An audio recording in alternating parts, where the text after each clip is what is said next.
Cendekia Universitas Muhammadiyah Jakarta beralamat di Jalan Kiai Haji Ahmad Dahlan, Kelurahan Cirende, Kecamatan Ciputa Timur, Kota Tangerang Selatan, Provinsi Banten. Kebijakan keselamatan dan kesehatan kerja telah menjadi komitmen sebagai upaya untuk melindungi seluruh kegiatan sivitas akademika, kontraktor, tamu, dan pengunjung gedung Cendekia Universitas Muhammadiyah Jakarta. Sesuai peraturan perundang-undangan keselamatan dan kesehatan kerja, maka kami akan memberitahukan prosedur dan rambu-rambu keselamatan dan kesehatan kerja yang wajib Anda ketahui selama berada di lingkungan Universitas Muhammadiyah Jakarta. Yang pertama, dilarang merokok. Yang kedua, membuang sampah pada tempatnya. Yang ketiga, dilarang mengonsumsi minuman keras dan obat-obatan yang terlarang. Dan yang keempat, dilarang membawa senjata tajam dan senjata api. Gedung Cendekia Universitas Muhammadiyah Jakarta terdiri dari 5 lantai. Gerbang utama berada di area depan gedung sebagai akses keluar masuk sivitas akademika, kontraktor, tamu, dan pengunjung. Gedung Cendekia Universitas Muhammadiyah Jakarta dilengkapi dengan fasilitas dan peralatan seperti APAR, hidran, pintu darurat, dan titik kumpul. Gedung Cendekia Universitas Muhammadiyah Jakarta juga dilengkapi dengan lift, lampu darurat, dan smoke detector. Anda wajib mengetahui letak pintu utama, letak pintu darurat, dan jalur evakuasi menuju titik kumpul. Pintu utama berada di bagian depan gedung. Pintu darurat berada di bagian belakang gedung, sisi kiri gedung, sisi kanan gedung, ruang VIP, dan depan gedung lantai 2. Titik kumpul berada di sisi kiri halaman depan gedung. Sisi kiri dan sisi kanan panggung terdapat jalur evakuasi menuju ke titik kumpul. Jika terjadi keadaan darurat, maka sirine tanda bahaya akan diaktifkan. Ikuti prosedur evakuasi sebagai berikut. Tetap tenang dan jangan panik. Dilarang menggunakan lift, lepas sepatu bertumit tinggi, utamakan penyandang disabilitas, ibu hamil dan anak-anak. Jika terjadi gempa bumi, ikuti arahan jalur evakuasi menuju titik kumpul. Perlu kami informasikan bahwa hari ini tidak ada simulasi atau latihan tanggap darurat, sehingga apabila mendengar suara sirine atau instruksi evakuasi, maka itu adalah keadaan darurat yang sebenarnya. Semua standar keselamatan dan evakuasi dalam keadaan darurat yang ada di gedung Cendekia Universitas Muhammadiyah Jakarta telah mengikuti peraturan perundang-undangan yang berlaku. Terima kasih atas perhatian Anda.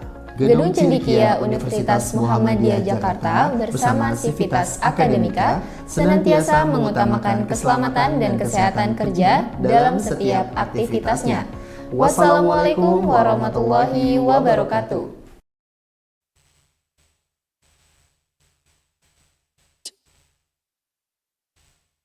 Assalamualaikum warahmatullahi.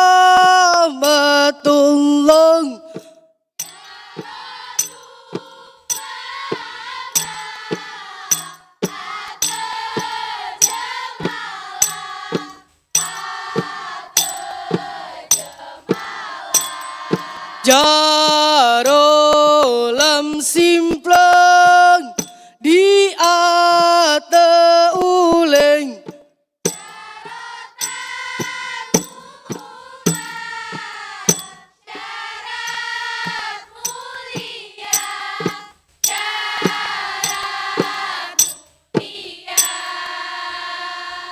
Assalamualaikum bointan bulu lamu beri salam kuara lingka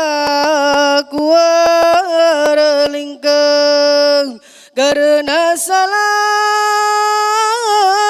Nabi kan sunah jaratamu maat syarat mulia.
wahai adinda.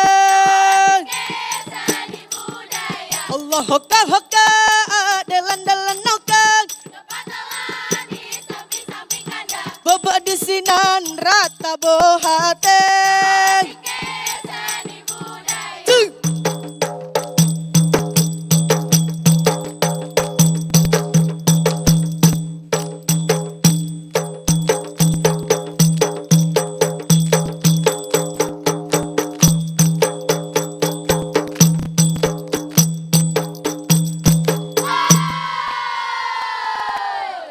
Amin Allah sembah amin.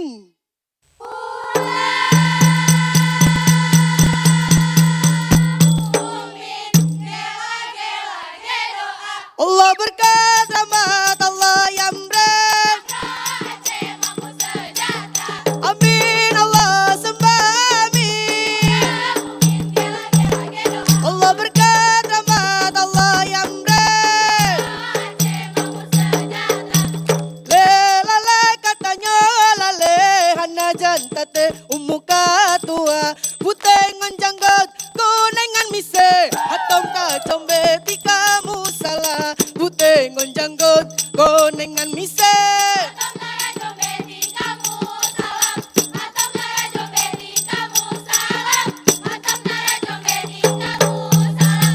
Lelala katanya lale hana jantate kiamatonya putengan janggot kunengan mise hatom ka combe tika musala putengan janggot kunengan mise.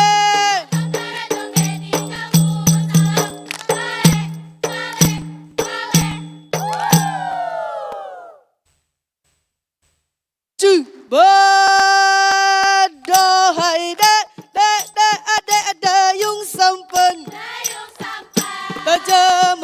jamerang badua-dua bapula-pula tengan luka mano agangan darah bapula-pula tengan luka mano agangan darah.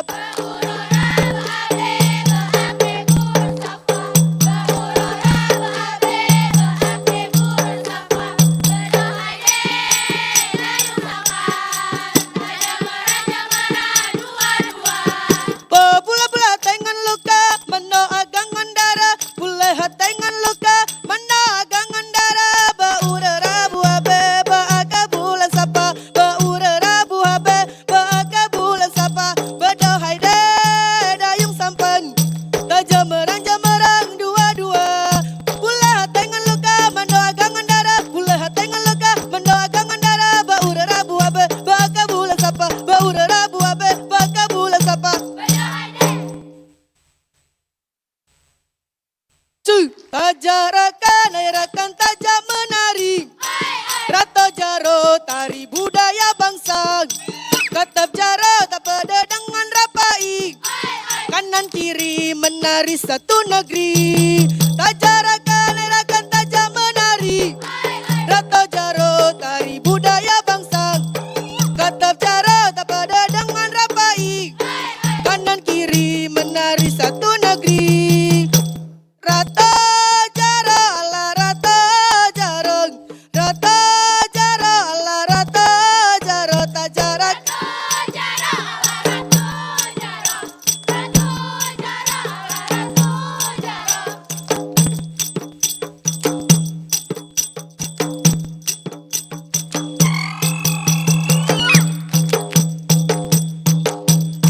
mate mate ketanyo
pujakan Tuhan.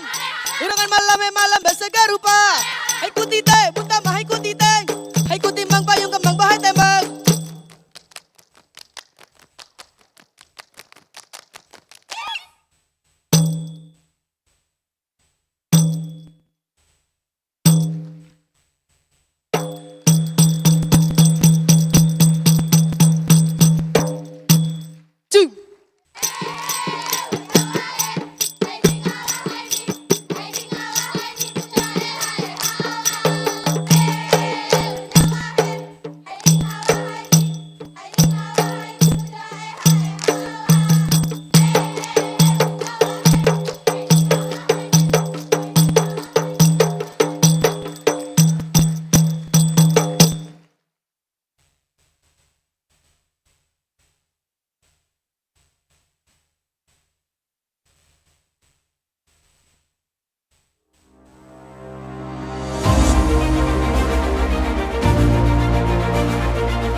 Ministry of Social Affairs Republic of Indonesia, represented by Director General of Protection and Social Security, Professor Dr. Agus Zainal Arifin Eskom Mkom, who will join us as soon possible.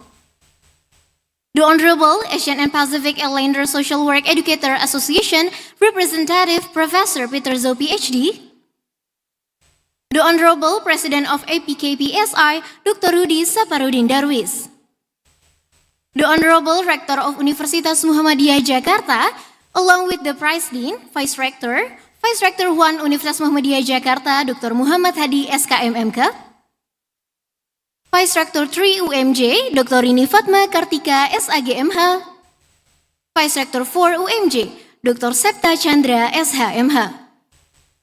We also would like to extend our warmest greetings to our esteemed guests and to all the speakers from various countries who have graced us with their presence at this international conference. It is a great honor we welcome you to Asian Pacific Islander Social Work Educator Association International Conference on Social Work and Social Science 2025. Proudly hosted by Universitas Muhammadiyah Jakarta and the co-host for this event, Universitas Muhammadiyah Sumatera Utara, IPSPI, and APKPSI. This year's conference is centered on the theme Global Transformation and Challenges in Social Work and Social Science toward achieving the 2030 Sustainable Development Goals. This event, broadcast at our official YouTube channel, TV UMJ, and also the media partner, Televisi Muhammadiyah and Republika. Ladies and gentlemen, this international conference taking place over the course 4 days from May 16 to May 19, 2025. Our journey officially began on May 16 with the arrival and warm welcome of our international and domestic. It was a dedicated to hospitality, connection, and also preparation. Now on May 17, we marked the official opening of the conference. The day was filled with a meaningful session, keynote speeches, plenary session, poster presentation, and also celebration of academic professional exchange in the field of social work and social science. Continuing on May 18, the conference featured more insightful presentation and also panel discussion from esteemed speaker. This session deepened our understanding of global issues and the collaborative effort. Finally, on May 19, we will conclude our conference activity with visit several places, including Social Rehabilitation Center under the Ministry of Social Affairs of Republic of Indonesia. As we embark on this multi-day journey of insight, exchange, and empowerment, may this conference become not only a hub of knowledge, but also a catalyst for action toward a more sustainable, inclusive, and equitable Asian and Pacific Islander communities. Once again, welcome and thank you for being part of this global transformation. To begin our event with blessing and grace, let us together recite Basmalah. Bismillahirrahmanirrahim. Excellencies, ladies and gentlemen, before we start our today's agenda, there will be a reciting the Holy Quran. From Faculty of Social and Islamic Studies, Universitas Muhammadiyah, Jakarta student, please welcome Julia Fikri Dwi Atmaja. The stage is yours.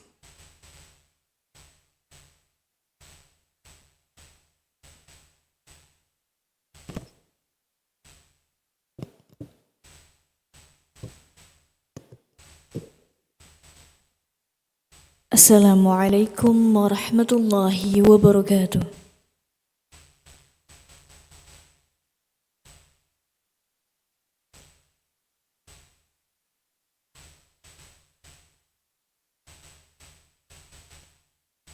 A'udzu billahi minasy syaithanir rajim.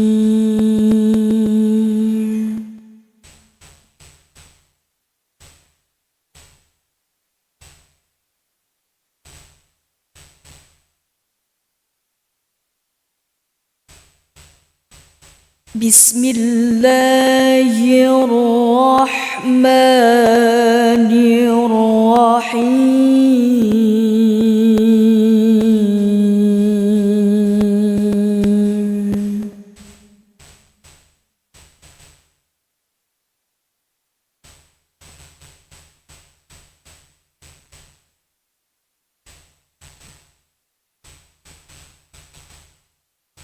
Kaf ha ya ain sad.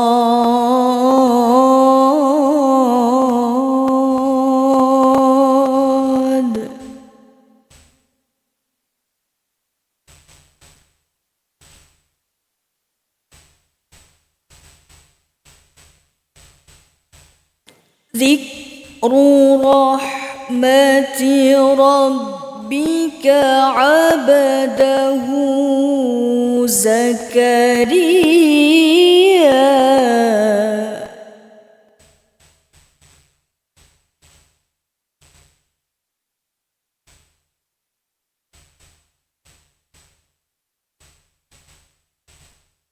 Ilnada rabbahu nidaan khafiyya.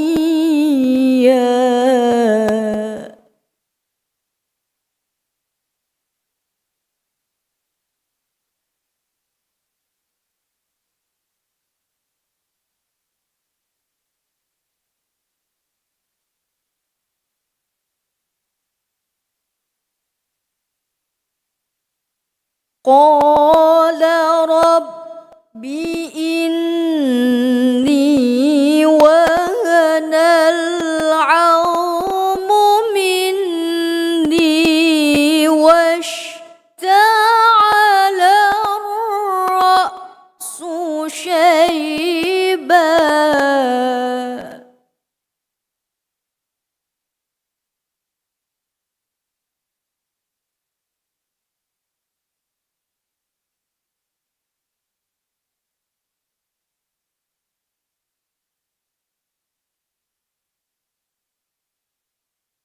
واشتعل الرأس شيبا ولم أكن بدعائك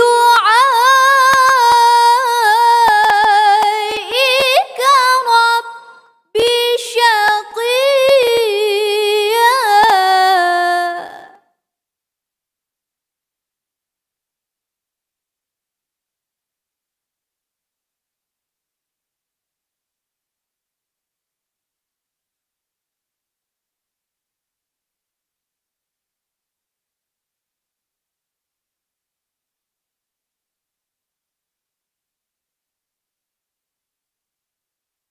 وإني خفت الموالي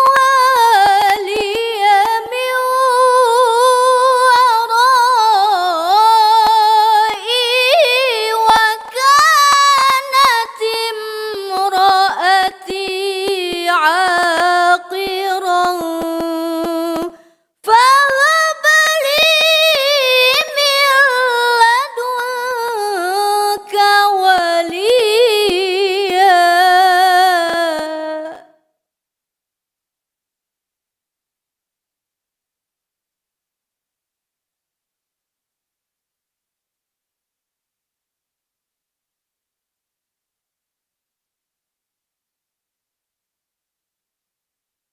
يرثني ويرث من آل يعقوب واجعله ربي رضيا.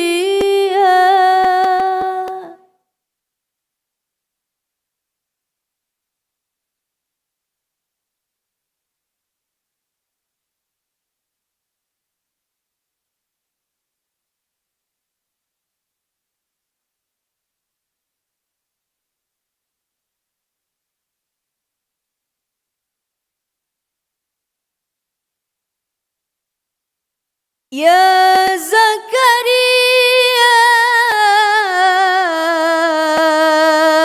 إنا نبشرك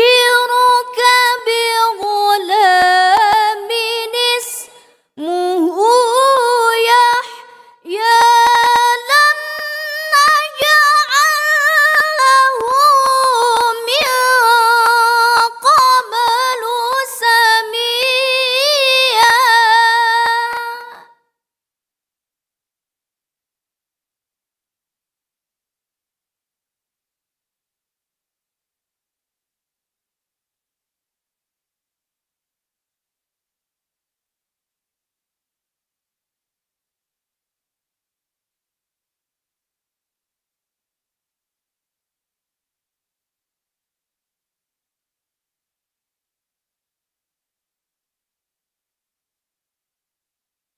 قال رب أنى يكون لي غلام وكانت امرأتي عاقرا.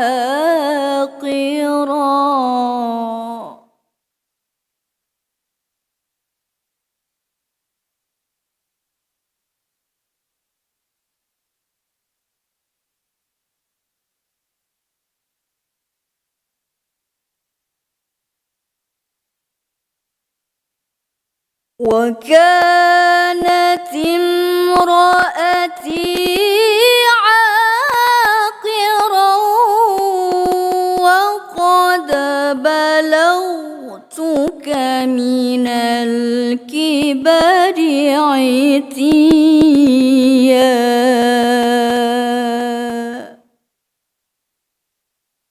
صدق الله العظيم.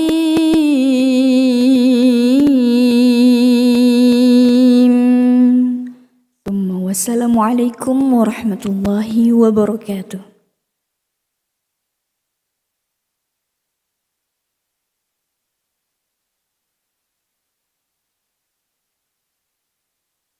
Ladies and gentlemen, to begin this special occasion with respect and national pride, we kindly invite you all to stand up for singing Indonesian National Anthem, Indonesia Raya, followed by Sang Surya. Ladies and gentlemen, please be arise.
Thank you, ladies and gentlemen. Please be seated.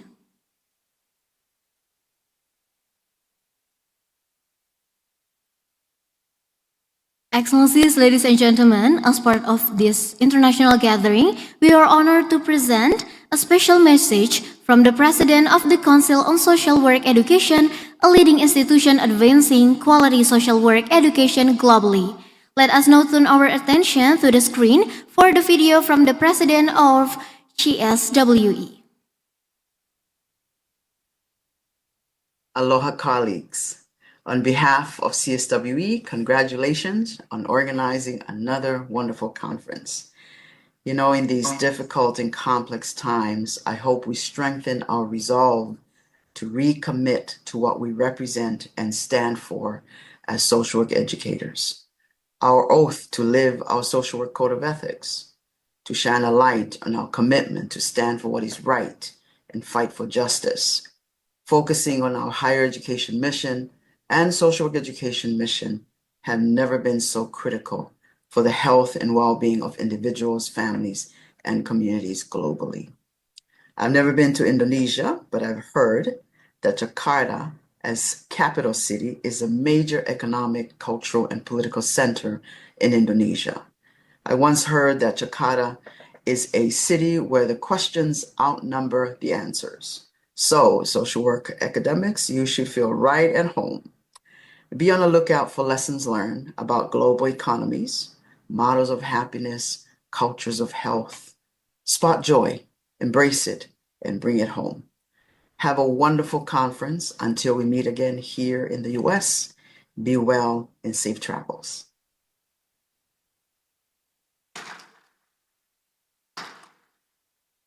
Excellencies, ladies and gentlemen, our next agenda is opening speech from Rector of Universitas Muhammadiyah Jakarta, represented by Vice Rector 1 Universitas Muhammadiyah Jakarta. Please welcome Dr. Muhammad Hadi, SKM MKep. Stage is yours.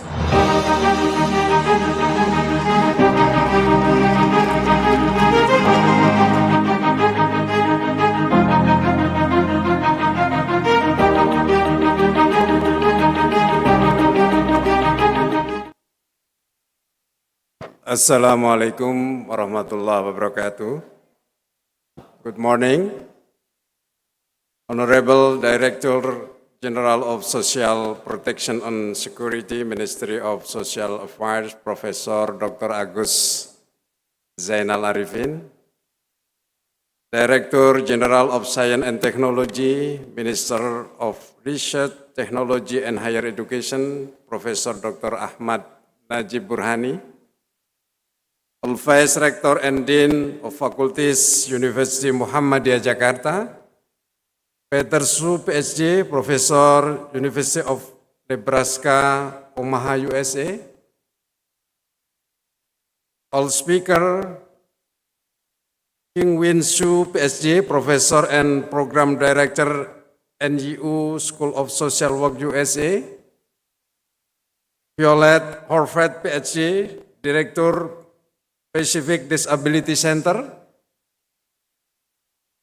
Dr. Xi Ying Chen, PhD, Professor, University of New York, USA, Dr. Paul Duong Tran, Professor, California State University, Dr. Rudy Saparudin Darwis, President and Associate Professor, University of Pajajaran, Dr. Puji Pujiono, President, Indonesian Independent Association of Professional Social Workers, Professor Isbandi Rukminto Adi, Professor of Social Welfare, Universitas Indonesia, Professor Dr. Ninis Agustini Damayani, Professor, University Pajajaran, Professor Dr. Elia Susilowati, Professor, Polytechnic of Social Welfare, and all participants of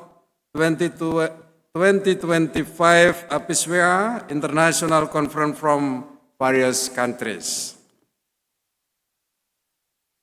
It is with immense joy, gratitude, and profound sense of responsibility that I stand before you today to extend the warmth of welcome to each and every one of you, esteemed scholars, dedicated practitioners, visionary professional, and passionate students to the International Conference of Social Work and Social Science, proudly hosted by University of Muhammadiyah Jakarta.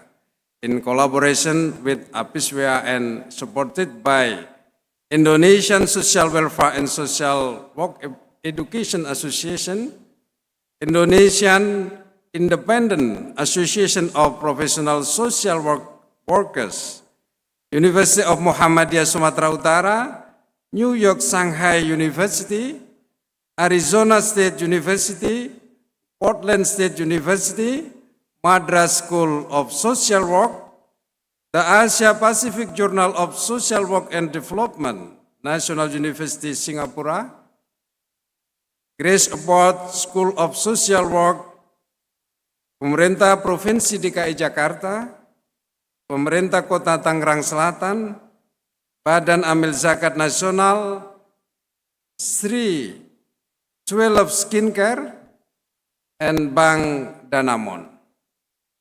On behalf of UMJ, I'm truly honored to greet more than 280 participants from across Indonesia and 15 countries, representing a vibrant tapestry of culture, discipline, and experience. Your presence here today is not merely an attendance. It is a testament to our shared commitment to advancing social welfare, fostering academic excellency, and building a more just and compassionate world. Our special thanks also to Director General of Social Protection and Security, Ministry of Social Affairs, Professor Dr. Agus Zainal Arifin, and also to Director General of Social and Technology, Ministry of Research and Technology and Higher Education, Professor Dr. Ahmad Najib Burhani, to attend this conference, and we will hear to speak from them after this. I would like to deliver and my gratitude to all committees led by Ibu Tuti Alawiyah, PhD, for the effort and to conduct this international conference. This conference holds a special significance as it takes place at University of Muhammadiyah Jakarta, an institution that carries a legacy of pioneering social change. UMJ is the first Muhammadiyah university in Indonesia and indeed the world. From this very ground, the seed of Muhammadiyah's education mission have spread far and wide. Today, we have 122 Muhammadiyah universities across Indonesia, and Muhammadiyah organization has a college in Australia, a university in Malaysia, and countless institutions upholding the same values of services and enlightenment. Today, our world faces unprecedented challenge: climate change displacing millions, economic inequality widening the gap between the rich and the poor, mental health crisis silently eroding well-being, violence and conflict tearing communities apart, and migration and displacement testing our notion of border and belonging. These are not isolated issues. They are interconnected, and so must be our solution. We hope this international conference can be fruitful and can overcome some social work issues. Congratulations and have nice discuss through this conference. Thank you very much for you can participate in this conference. Wassalamualaikum warahmatullahi wabarakatuh.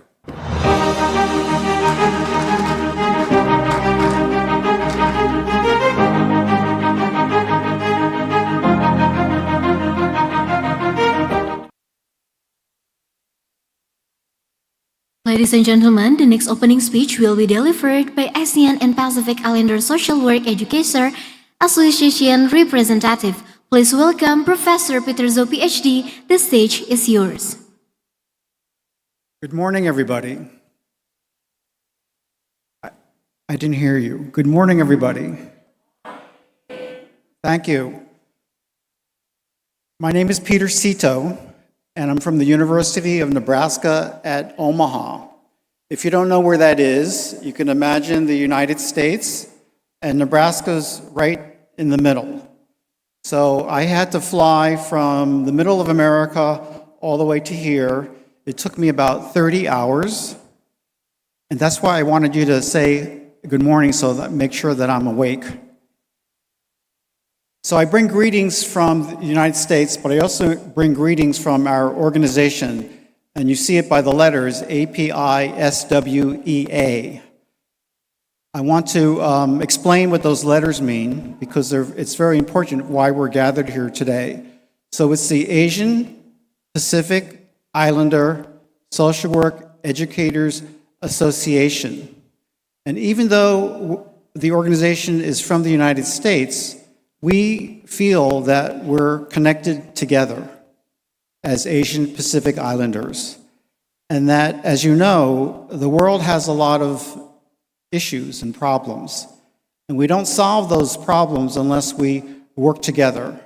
So I'm looking forward to our time today and tomorrow, that we can learn from each other, we can listen to each other, and we can encourage each other in the work as social scientists and as social workers. I started planning this conference a little while ago, and I'm just overwhelmed by how effective and efficient the planning has been. So I would like for all of us to thank Tuti for all of her hard work. And not only her, but the people behind her. So she has a wonderful staff and support system. I don't want to spend too much time here because I'm going to actually talk in a few minutes, but I'd like to encourage you, if you want to get the best out of this conference, is not only to open your mind and to listen carefully, but the most important thing is you open your hearts. And if you open your hearts and you're moved and you go home, the world will be different. So welcome again and thank you very much.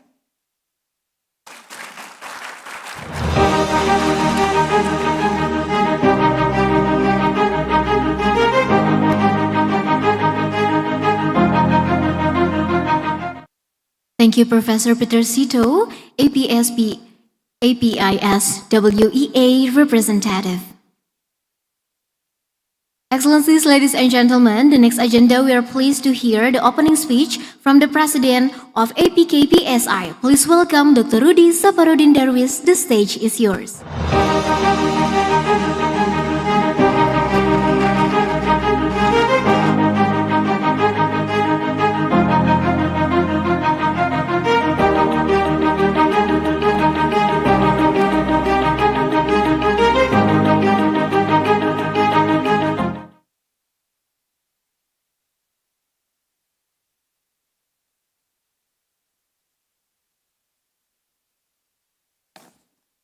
Sorry.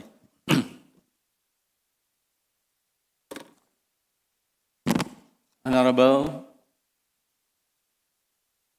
Director General of Science and Technology, Minister of Higher Education, Science and Technology of Republic Indonesia, Honorable Director General of Science Protection and Social Security, the Minister of Social Affairs of Republic of Indonesia, Honorable Vice Rector 1, Vice Rector 2, Vice Rector 3, and Vice Rector 4 of the University Muhammadiyah, Jakarta, and Honorable the representative of APISWEA, and also Honorable the President of Independent Professional Social Worker of Indonesia. And I want to say that the Honorable Chairman of Committee, Bu Tuti Alawiyah, PhD, and all conference speakers and participants. Assalamualaikum warahmatullahi wabarakatuh. Selamat pagi. I would like to welcome all of conference participants, especially to APISWEA members, welcome to Jakarta. Hopefully you can enjoy in Jakarta. Ladies and gentlemen, first of all, I would like to introduce a little about APISWEA. APISWEA, or Indonesian Association of Social Welfare and Social Work Education, is organization for social welfare and social work study program in Indonesia. Through this organization, Social Welfare and Social Work Study Program Indonesia established standardization of education implementation in terms of curriculum, practicum, lecturer, and other supporting infrastructure for education. This is to ensure that the implementation of education in various universities has relatively the same quality. Today, the number of APISWEA members is 22 universities that provide study program for undergraduate level, 24 study program, master level 6 study program, and doctoral level 2 study program.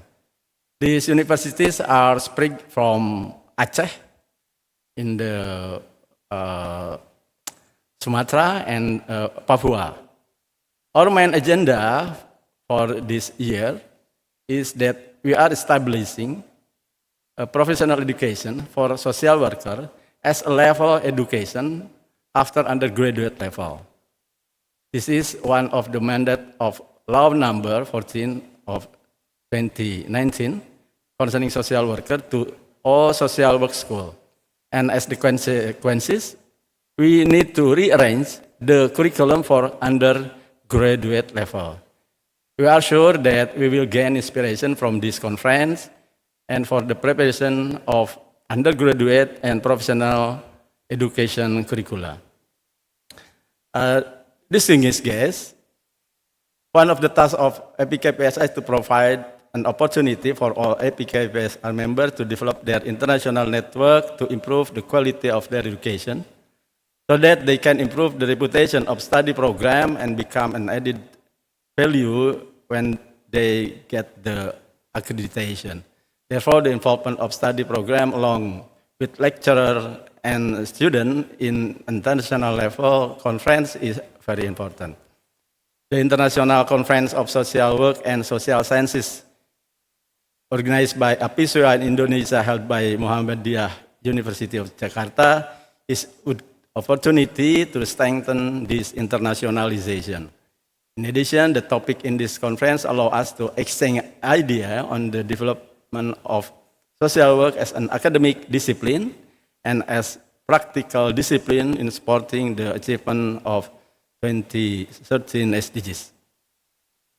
From the researcher, lecturer, and student can discuss their findings with various parties from various countries, and vice versa can obtain information on the development of science and practice of social work and social welfare that occur in various countries. This conference also provides an opportunity for practitioners to share their practical experience in provide the service so that they can become learning for developing social work practice and teaching material on campus. Thank you to APISWEA for giving APISWEA the opportunity to contribute as a co-host in this conference. We hope that the partnership in this conference will be an opening step for the next cooperation between us. For the last, I just appreciation to committee who have worked hard to ensure that this conference ran successfully. Enjoy the conference. Thank you. Assalamualaikum warahmatullahi wabarakatuh.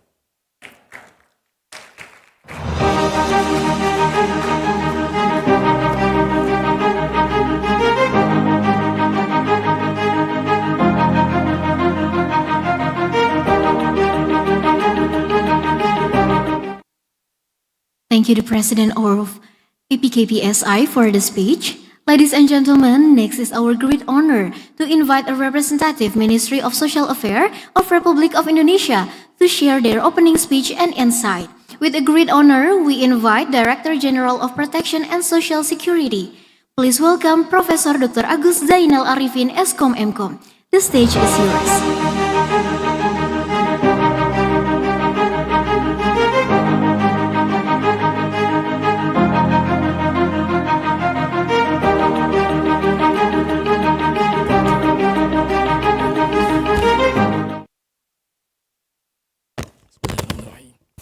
Assalamualaikum warahmatullahi wabarakatuh. Selamat pagi, salam sejahtera untuk kita semua.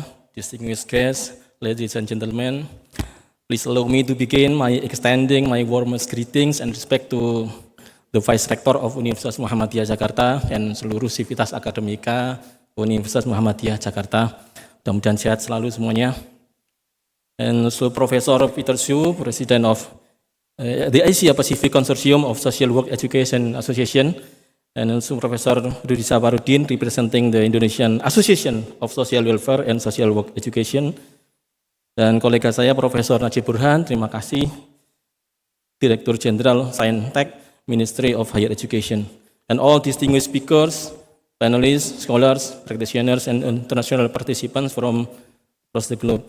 Praise and gratitude, Alhamdulillah, for it is by His abundant grace and blessing that we are able to gather here today to engage in meaningful discussion at the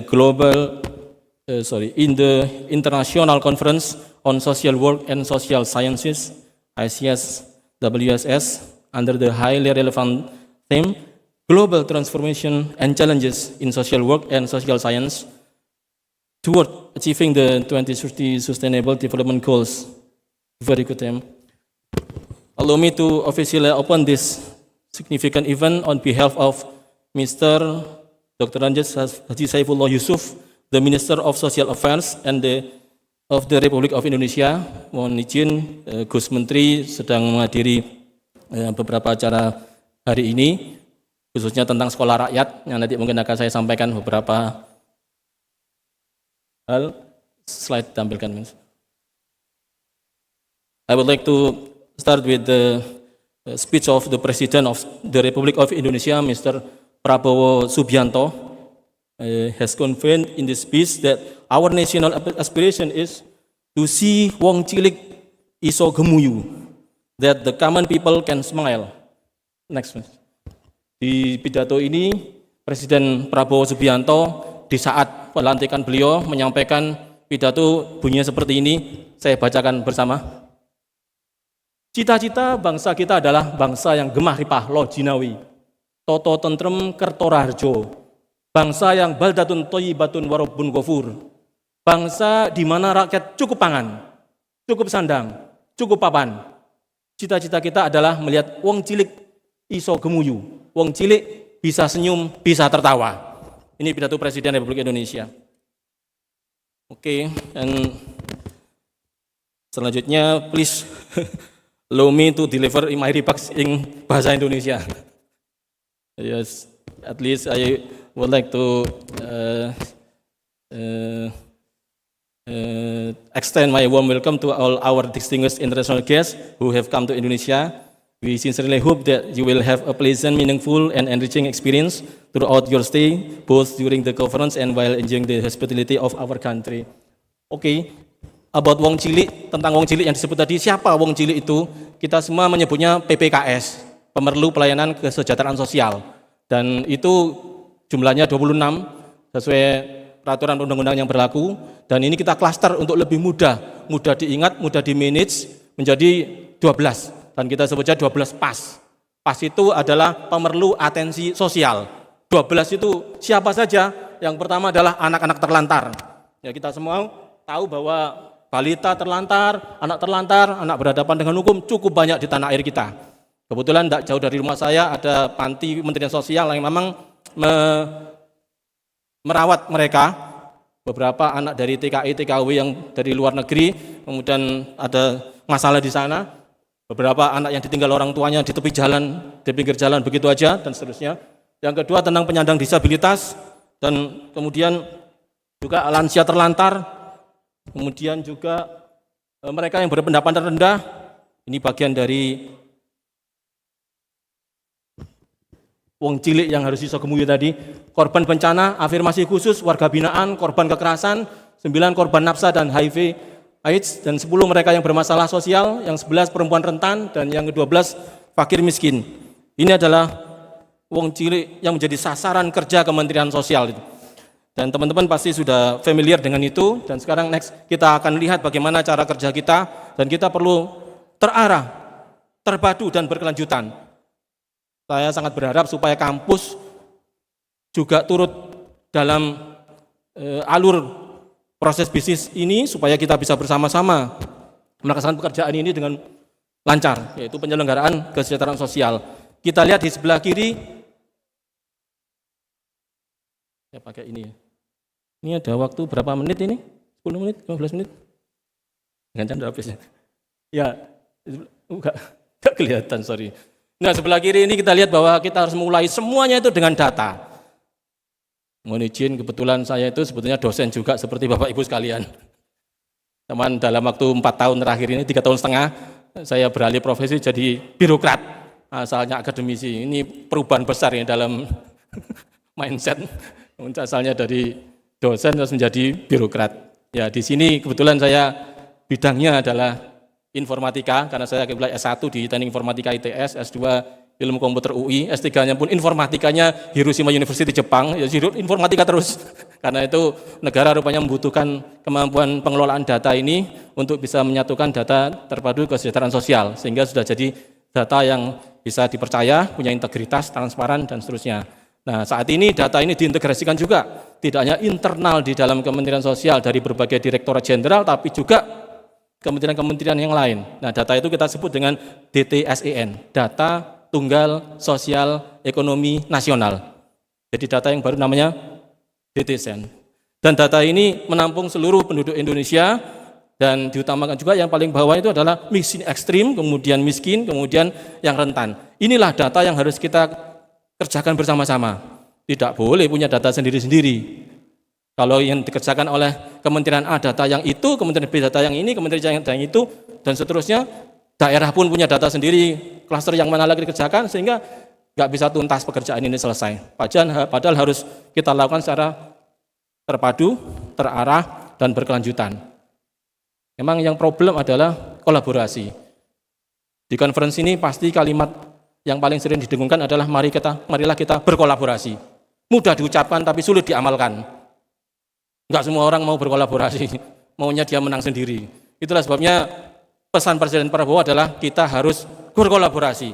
Karena itu kami sampaikan data yang ada di sebelah kiri ini, ayo kita garap bersama. Sekaligus nanti akan saya sampaikan peluang-peluang apa di Universitas Muhammadiyah dan universitas lain di tanah air kita untuk bisa turut bersama-sama menjalankan kesejahteraan sosial ini. Nah, sebelah awal yaitu bagian dari jaminan dan perlindungan sosial di mana saya berada di situ.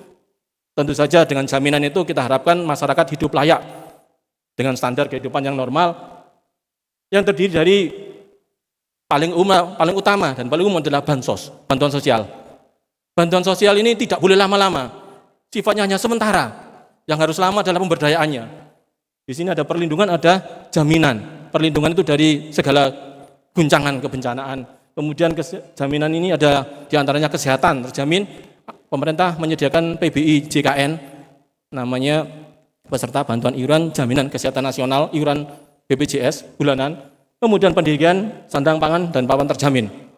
Jadi Kementerian Sosial kita punya bansos namanya PKH, Program Keluarga Harapan, dan BPNT yang sekarang disebut sembako. Itu diberikan setiap 3 bulan, satu periode 3 bulanan. Pada umumnya triwulan 1 dan bulan ini insya Allah triwulan 2 akan disalurkan.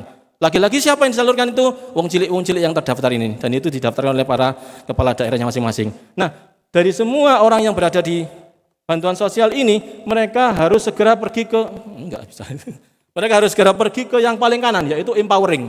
Kita tidak boleh lama-lama memberikan bansos. Bansos itu termasuk subsidi itu sesungguhnya seperti narkoba, bikin orang jadi ketagihan. Kalau diputus mereka bisa marah-marah. Ini bahaya ini. Mereka harus segera diselamatkan untuk diberikan pemberdayaan sebelah kanan itu. Sehingga ditingkatkan keberdayaan sosialnya, ditingkatkan kapasitasnya, aksesibilitasnya, dan asetnya. Nah, bagi mereka yang tidak bisa diberdayakan secara langsung, berarti mengalami masalah fungsi sosialnya. Mereka yang bermasalah fungsi sosialnya ini harus dinormalisasi dulu, harus dihabilitasi atau direhabilitasi oleh teman-teman di bidang rehabilitasi sosial. Saya kira teman-teman Peksos, Pensos, dan teman-teman yang mendalami ilmu sosial sangat memahami ini. Dan kalau mereka sudah berhasil di fungsi sosialnya kembali seperti semula, dikembalikan seperti semula, maka dia bisa melakukan empowering dengan lebih mudah lagi. Nah, setelah mereka berhasil melalui jalan berat ini, maka mereka harus graduasi, tidak lagi menerima bansos. Pertanyaannya, apakah ini hanya dikerjakan oleh Kementerian Sosial? Tidak. Ini harus bekerja sama dengan K, Kementerian, L, lembaga, D, daerah, yang lain, sebelah kanan itu. Karena itu harus ada usaha untuk berwira swasta, melalui pemberian modal, akses pasar, peralatan, perhatian, dan sebagainya. Ya mohon maaf, kadang-kadang yang dilatih untuk bidang ini dari kementerian ini itu beda dengan yang di situ, dengan yang di situ. Akhirnya tidak jadi apa-apa, dan itu yang sangat dikhawatirkan. Bapak tahu perlinsos itu berapa? Katakanlah perlinsos itu 600 triliun. 600 triliun. Katakanlah se-Indonesia yang miskin itu 100 juta. 600 triliun rupiah dibagi 1 juta, itu berapa? Ini sudah sarapan apa belum ini? Diajak mikir, hitung-hitungan soalnya ini. 600 triliun dibagi 1 juta. Berarti satu kepala itu harusnya dapat 6 juta. Umpama nggak pakai gini-ginian, nggak usah mikir, 6 juta. Kalau ada satu keluarga, 5 orang, bapak, ibu, anaknya 2, kakeknya atau neneknya 1, berarti berapa? 6 kali 5. 30 juta. Kalau ada satu keluarga dikasih uang 30 juta, besok apa masih miskin? Buka warung lah. Besok akan melakukan ini tindakan-tindakan yang untuk bisa memberdayakan ekonominya. Ya mungkin Pak laundry, mungkin dia bisa membelajarkannya untuk ke masyarakat keluarganya. Itu yang dimaksud. Nah, disitulah data itu dibetulkan dan akhirnya kita kerjakan bareng-bareng. Next, Mas. Bahwa di sini akhirnya data ini seringkali nanti bermasalah karena tidak semuanya masuk atau kita sebut exclusion error. Dan yang masuk mendapat bansos kadang-kadang ada yang tidak tepat sasaran, kita sebut inclusion error. Nah, saya minta bantuan Bapak Ibu sekalian, ini para sivitas akademis kampus, ini punya peran yang penting ini, bisa mensosialisasikan bahwa jangan sampai ada yang ketinggalan. Kalau ada orang miskin di tempat Bapak Ibu sekalian, segera ditolong, daftarkannya lewat 2 jalur. Ini jalur atas sama jalur bawah ini. Jalur formal itu melalui kelurahan, kita sebut aja di sana musyawarah desa, muskel, musdes. Nah itulah yang akan menghasilkan data ini diberikan kepada Pemda. Nanti kabupaten akan menstempelnya, mengirimnya kepada pemerintah. Dan yang kedua, kalau tidak terjangkau, misalnya daerah yang kepulauan, daerah yang perbukitan, menjangkaunya sulit, maka kita bisa dibantu oleh masyarakat melalui jalur partisipasi publik, yaitu kita gunakan aplikasi, namanya aplikasi Cek Bansos. Mereka bisa ngisikan, Bapak Ibu sekalian bisa membantu. Mahasiswa, teman-teman, BEM, himpunan bisa membantu. Tolong ketemu orang miskin, daftarkan. Lewat kelurahan kesulitan atau kejauhan, gunakan aplikasi, inputkan nama beliau, nomor KKS, nomor KTP, nomor KK-nya, masukkan kepada aplikasi ini. Nanti data ini akan langsung masuk ke Kementerian Sosial, nanti melalui verifikasi di lapangan oleh teman-teman di lapangan sana. Ini aplikasinya, bagi yang punya Apple Store pakai yang ini, bagi yang punya Google, Android, Google Play Store itu yang kanan. Itu menunya bisa diambil, namanya aplikasi Cek Bansos. Bisa langsung dibuka di website, di handphone masing-masing, di gadgetnya masing-masing. Bisa dibuka langsung. Jadi ya nggak cuma teori aja Pak, kerja sosial ya langsung menolong beneran ke masyarakat. Kalau kita teori belakang nanti jadi menara gading. Kita berada di atas, ilmu kita akhirnya dinikmati sendiri. Apalagi kalau konferensi nanti diawali dengan bicara-bicara sendiri, yang dengarkan nggak ada, semuanya melihat ke laptopnya masing-masing. Next, pembicara berikutnya sampai selesai, nggak ada barokah sama sekali. Lah rugi UMJ mengadakan acara seramai ini dan menghabiskan anggaran sebanyak ini. Harus ada barokahnya. Jangan sampai dibaca-baca sendiri, dipublikasi di jurnal sendiri, disimpan di lemarinya sendiri, referensi sendiri. Oh, enggak keren itu. Next ya, ini berarti bisa mengusulkan, bisa juga menyanggah. Kalau sampai ada inclusion error, orang kaya kok dapat bansos, mohon dibantu, sanggahlah dia. Ngambil bansos tapi bawa Innova. Wah, pergi pakai BPJS gratis, tapi gelangnya kerenteng-kerenteng. Kalau begitu, yang tidak tepat sasaran, sanggahlah pakai itu. Saya kira ini yang paling penting, Bapak Ibu sekalian, yang bisa saya sampaikan. Terakhir tentang sekolah rakyat ya. Sekolah rakyat ini insya Allah akan segera didirikan. Paling tidak 50 sekolah, maupun 3 sekolah saat ini. Dan selanjutnya nanti ada tambahan lagi di berbagai daerah, ada 65, totalnya sebetulnya tahun ini 100 sekolah. Ini sekolah berasrama khusus untuk orang miskin saja. Yang tidak miskin tidak boleh masuk. Kalau titipan melalui pejabat, titipan melalui pendamping, melalui siapapun, padahal dia tidak miskin, maka dia akan dikeluarkan. Harus sangat miskin saja. Karena kalau tidak demikian, nanti tidak putus rantai kemiskinan itu. Karena kemiskinan yang dilakukan, yang dialami oleh orang tuanya, biasanya akan menurun kepada anaknya. Nah ini insya Allah akan kita mulai bulan Juli ini, sebanyak sekian 63 lokasi ini seluruh tanah air. Mohon doanya, saya kira juga kampus juga harus ikut juga terjun di dalamnya. Kita lihat beberapa kampus di situ sudah terpampang ikut menyelenggarakan sekolah rakyat ini. Saya juga menunggu, UMJ harus punya juga. Oke, demikian. Assalamualaikum warahmatullahi wabarakatuh.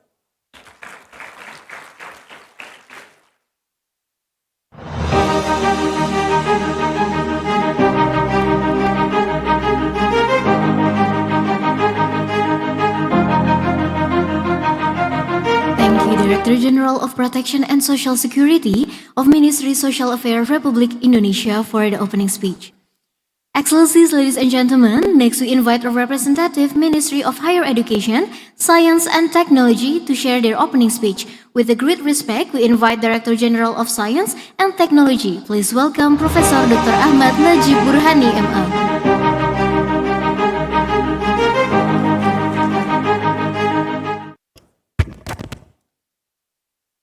Yang saya hormati Rektor UMJ, Profesor Makmun Murad atau Wakil Rektor, 1, 2, 3, 4. Honorable Professor Peter Sizitu, APISWEA Representative, Bapak Dr. Rudi Saparudin Darwis, KPSI Presiden, Profesor Dr. Agus Zainal Arifin, Direktur Jenderal Perlindungan dan Jaminan Sosial Kementerian Sosial Republik Indonesia, distinguished guest speakers, colleagues, ladies and gentlemen, Assalamualaikum warahmatullahi wabarakatuh. Good morning, selamat pagi. Kalau bahasa Mandarinnya apa ya? Ini kan banyak dari Mandarin. Dari China. On behalf of the Ministry of Higher Education, Science and Technology, Kemendikti-Saintek Republic of Indonesia, it is my honor and privilege to deliver an opening speech for the International Conference on Social Work and Social Science with the theme Global Transformation Challenges in Social Work and Social Sciences toward achieving the 2030 Sustainable Development Goals. On behalf of Kemdikti-Saintek, I extend a warm welcome to all our esteemed participants, scholars, experts who have gathered here from 14 countries, if I'm not mistaken, 14 countries, various universities, research institutes, agencies, including, of course, some participants from Indonesia. This conference serves as a vital platform for us to see, review, and acknowledge the success and failure, perhaps also the progress and regress of social work and social sciences toward achieving the SDGs. It is an opportune moment to reflect upon the immense potential and challenges faced by our discipline, social work and also social sciences and humanities, as we navigate the complex landscape of the SDGs. Ladies and gentlemen, in general context of the theme of this conference, I would like to address a few things related to social sciences and humanities in Indonesia. Just a few things, and perhaps I'm not dealing with the issue of social work because Pak Dirjen dari Kemensos tadi sudah membicarakan banyak hal yang terkait dengan Kesos, Peksos, dan sebagainya. So I will deal only with the issue of social sciences. The first aspect is the positionality of Indonesian social scholars. including, of course, social workers. While the birth and development of social sciences is historically related to the Industrial Revolution and democracy, the long history of knowledge production and the development of the field in Indonesia is closely connected with colonialism. It is undeniable that social and humanities theories were predominantly crafted by Western scholars through some fieldwork studies in Indonesia. These days, Indonesian scientists are urged to draw distinct positionality, shifting from object to subject of knowledge production in social sciences and humanities in their home country. This aspect is considerably part of the current wave of decolonizing knowledge, struggling to expung peripheral short-sightedness, index-based knowledge production, academic insularity, and market-oriented knowledge production. I believe that this conference is part of this effort. And then the second aspect is about navigating interests in knowledge production that have predominantly marginalized in the field of social sciences and humanities. In the context of Indonesia again, this field receives less concern compared to other non-social sciences and humanities, non-social disciplines. It can be easily found in a range of situations from A, denying of social and humanitarian factors, both in developmental program planning and implementation. B, overlooking human and environmental aspects in the application of technology, social empowerment, and disaster mitigation, including during the pandemic. C, bias toward vulnerable and marginalized communities in overcoming social issues. In this regard, there is a short fallacy among actors, for instance, policyholders, science and research policy practitioners, and also, of course, some academics, that presumes future impacts of social science and humanities for the society. And then the third aspect is rather institutional. That is the physical factors of knowledge production in social sciences and humanities. Knowledge is primarily intangible in the field, requiring a gradual time for both process and achievement with a high level of complexity. Again, in Indonesia, the field has long been focused on social engineering and ethics, abandoning some potential conversation with other tangible disciplines. These institutional factors are often unacceptable for the policymakers who call for the concrete and immediate results.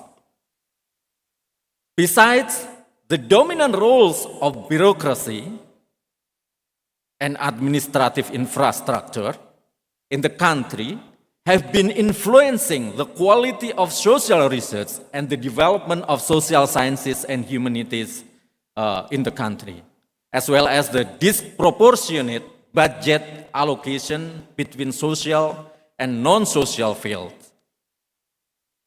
Such a government-led research environment has been a dominant narrative in the country in which social science and humanities knowledge production have been shaped and reshaped gradually by state and policy actors. We are at the Ministry of Higher Education, Science and Technology right now trying to work hard to make a balance between social and non-social sciences, and also in the position between practice and also theories in terms of sciences.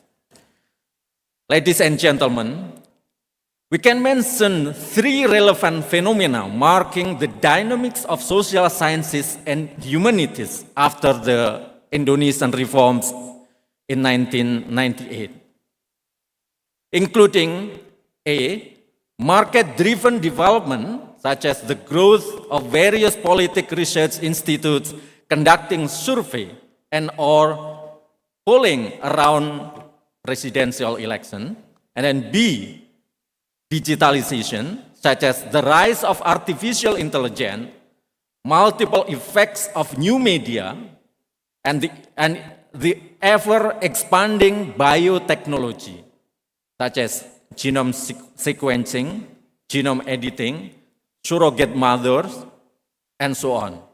And C, global dynamic, such as the declining global governments indicated by protracted wars, worldwide pandemic, and also failure of the SDGs. Until now, only 15 until 20% of the goal of the SDGs that have been achieved globally, and also climate catastrophe. Suffice it to say that these contemporary issues insist us, scholars of social sciences and humanities, particularly in Indonesia, to reconsider and reflect on our epistemic endeavor in producing knowledge. And I hope this conference could also reflect and rethink, reconsider our epistemic endeavor in social work. Advances technology, for instance, do offer various conveniences. However, sometimes technology separates humans from themselves and also from humanity. The worst impact of technology is dehumanization or even the extinction of civilization or human existence. Therefore, one of the questions that often confronts social scientists in the current era of advanced technology is what is the future of humanity and how can technology not become a tool that imprisons humans from their humanity. Ladies and gentlemen, throughout this conference, we hope, we can strengthen our academic life and contribute to the 2030 SDGs. The organizers have curated an exceptional lineup of esteemed speakers, experts who will shed light on various aspects of the theme. As we can see from the program that you have on your hand right now, the organizers have meticulously designed a series of keynote addresses, panel discussions, and workshops that will delve into critical themes of social sciences and social work. We will draw upon the wisdoms and insights of scholars and experts who have dedicated their lives to the study of social work and social sciences who come here in this conference. I am confident that this conference will be an enlightening, enriching experience for all of us, leaving us inspired, motivated, equipped with the knowledge and determination to shape the future of Indonesia and also the world. Thank you very much. Assalamualaikum warahmatullahi wabarakatuh.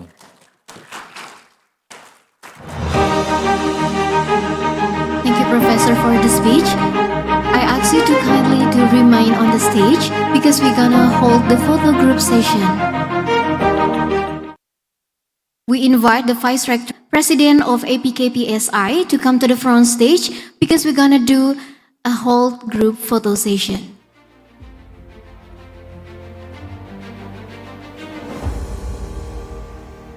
We invite all the Vice Rector of UMJ and all the speakers to come to this front stage.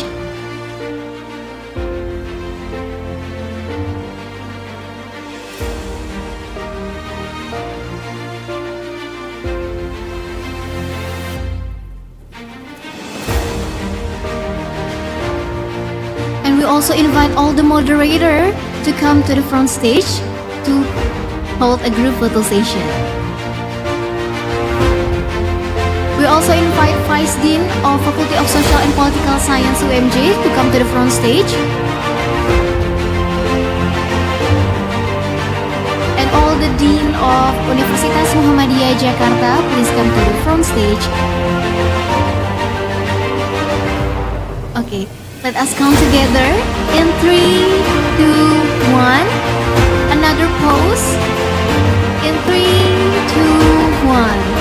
Give a big round of applause for all the speaker and also the Vice Rector of UMJ.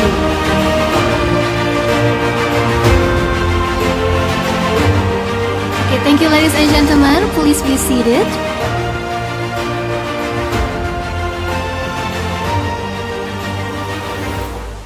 Excellencies, ladies and gentlemen, the next agenda is plenary speech by our great speaker, which will be guided by the moderator, Mrs. Tuti Alawiyah, MSSW, PhD, Lecturer of Faculty Social and Political Science, Universitas Muhammadiyah, Jakarta.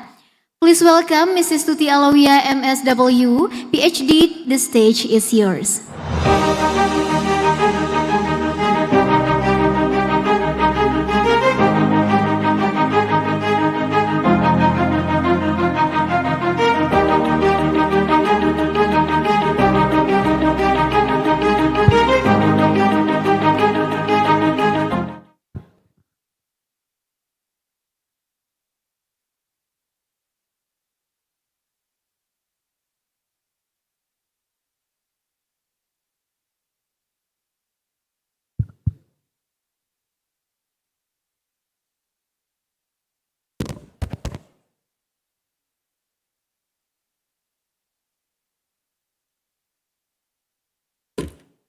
Bismillahirrahmanirrahim. Assalamualaikum warahmatullahi wabarakatuh. Good morning, everyone.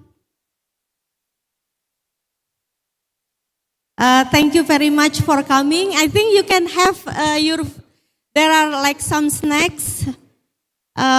Please have some food. I will actually introduce speakers here. So, welcome again to all of you, all the presenters from all over the world. I'm actually so glad and happy that you are all come here. So, welcome again to the 2025 Asia and Pacific Islander Social Work Educators Association International Conference on Social Work and Social Sciences. The theme for this year is Global Transformation, Challenges in Social Works and Social Sciences toward achieving the 2030 SDGs. Achieving these SDGs goals requires the collective efforts of various disciplines, particularly those that address human and social development. The SDGs are guided by 3 core principles: universality, integration, and inclusiveness. Universality means the SDGs apply to all countries, regardless of development status. Integration refers to the interconnected nature of social, economic, and environmental dimensions of development. Inclusiveness emphasizes the commitment to leave no one behind, ensuring that all individuals and groups benefit from sustainable development. This integrated approach underscores the importance of collaborations across disciplines and regions. That's why we are all here across all disciplines and regions from Asia, Europe, I think, and then from the United States and from Indonesia and from Asian countries. And also from China, of course. This integrated approach underscores the importance of collaboration across disciplines and regions, including between social scientists and social workers, to create inclusive and effective responses to global development challenges, as we heard from the previous opening speech.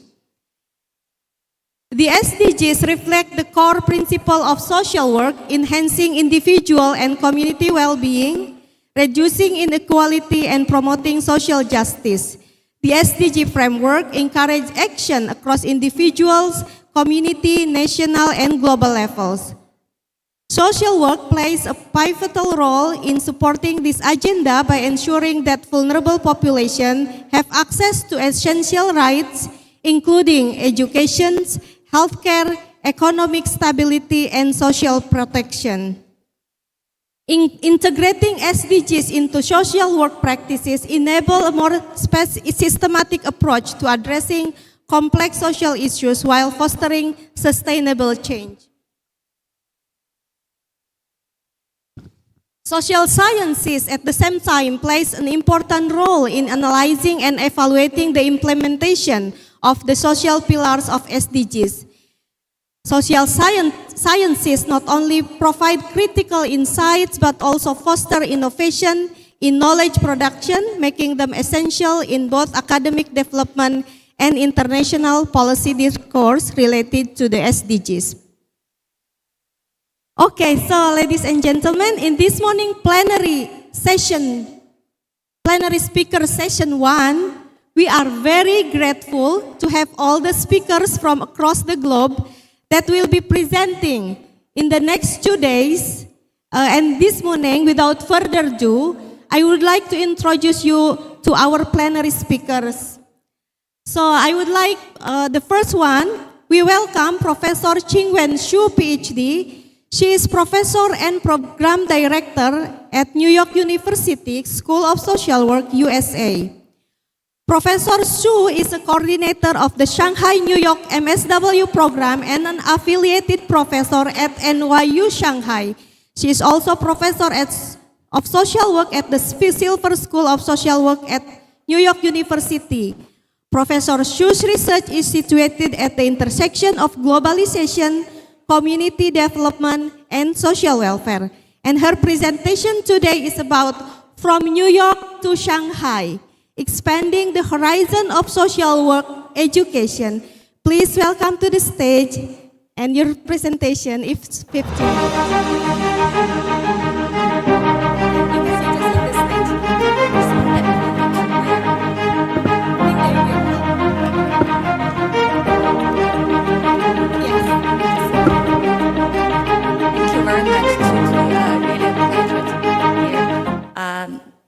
Social work leaders, distinguished speakers, colleagues, and friends.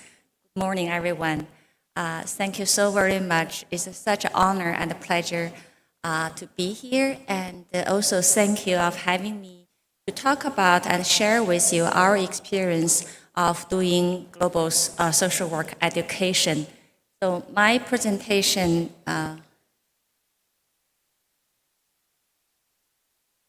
you run the slides for me, please?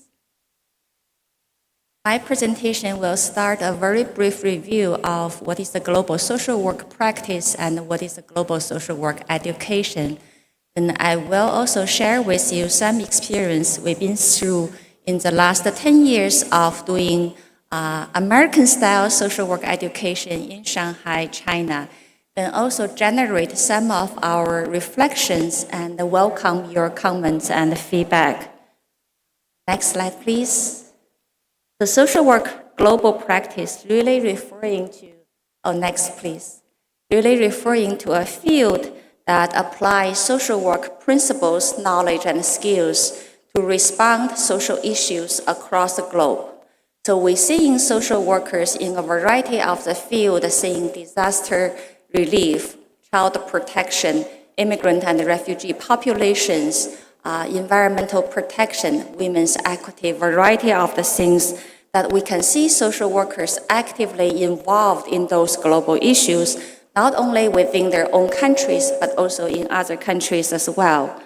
And the social work education, we have to say the critical role being played by APISWEA, International Federation of Social Workers, and also IASSW, International Association of Schools of Social Work. Next slide, please. And social work education, as many of you know, actually started in Europe and North America. The first social work classes was offered by Columbia University in New York City back to 1898. And quickly, the social work educations were expanded to countries like India, Japan, Germany, and other countries. We see the quick increase and growth of social work educations after the World War II in those newly independent countries in Asia, Africa, South American countries, as well as Oceania countries as well. But next slide, please. So as a result of that, APISWEA actually developed this global standard for social work education, trying to provide a framework for social work education across different countries. And we're also seeing in the US, most of the works we've been doing is really trying to generate opportunities and promote global social work as part of our training. So looking at a quick review of the social work education across different countries, we see a lot of similarities, but we also see very much people doing education differently as a local social work educators trying to respond to local context, culture, and the needs of local people. So next slide, please. So in New York, and as part of the Silver School of Social Work at NYU, we do social work training at BSW level, which is college level education, MSW, and the DSW, which all trying to prepare the future social workers can be competent in a variety of the roles they've been playing.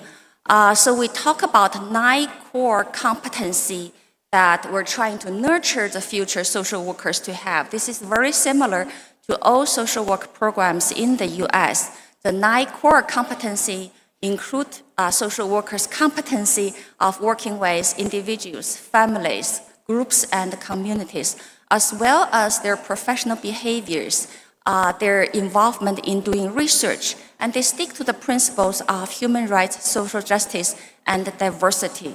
So seeing that, we do seeing majority of our social workers at NYU in New York really trying to serve the local population. Most of them actually, once they graduate from our school, will work in the New York metropolitan areas. As many of you know, New York has a large percentage of immigrant population, present generational of immigrants living in the New York City, which have a lot of different type of the diversities. So we do dearly in need of social workers have the competency to do intercultural and cross-cultural practice.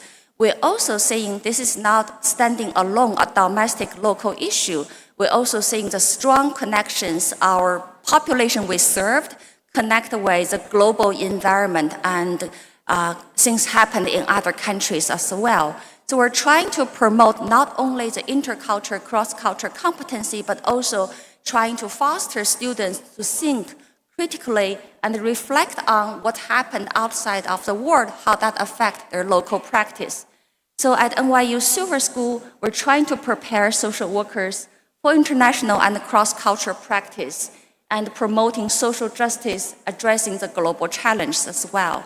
Next slide, please. So in 2015, we decided to make a decision and start a new programs at NYU Shanghai in Shanghai, China. So this is the 10 years experience I'm sharing with you of that. Global social work, this program, students going to spend 1 full year in Shanghai, which include all the coursework and as well as the field learning as well. The primary purpose is really trying to nurture students' capacity of intercultural, cross-cultural practice, as well as the comparative perspective. So they're able to critically examine the differences in terms of the culture, social norms, and later on practice. We're also willing to be part of the growing professionalization and workforce development in China and maybe other Asian countries as well. Next slide, please.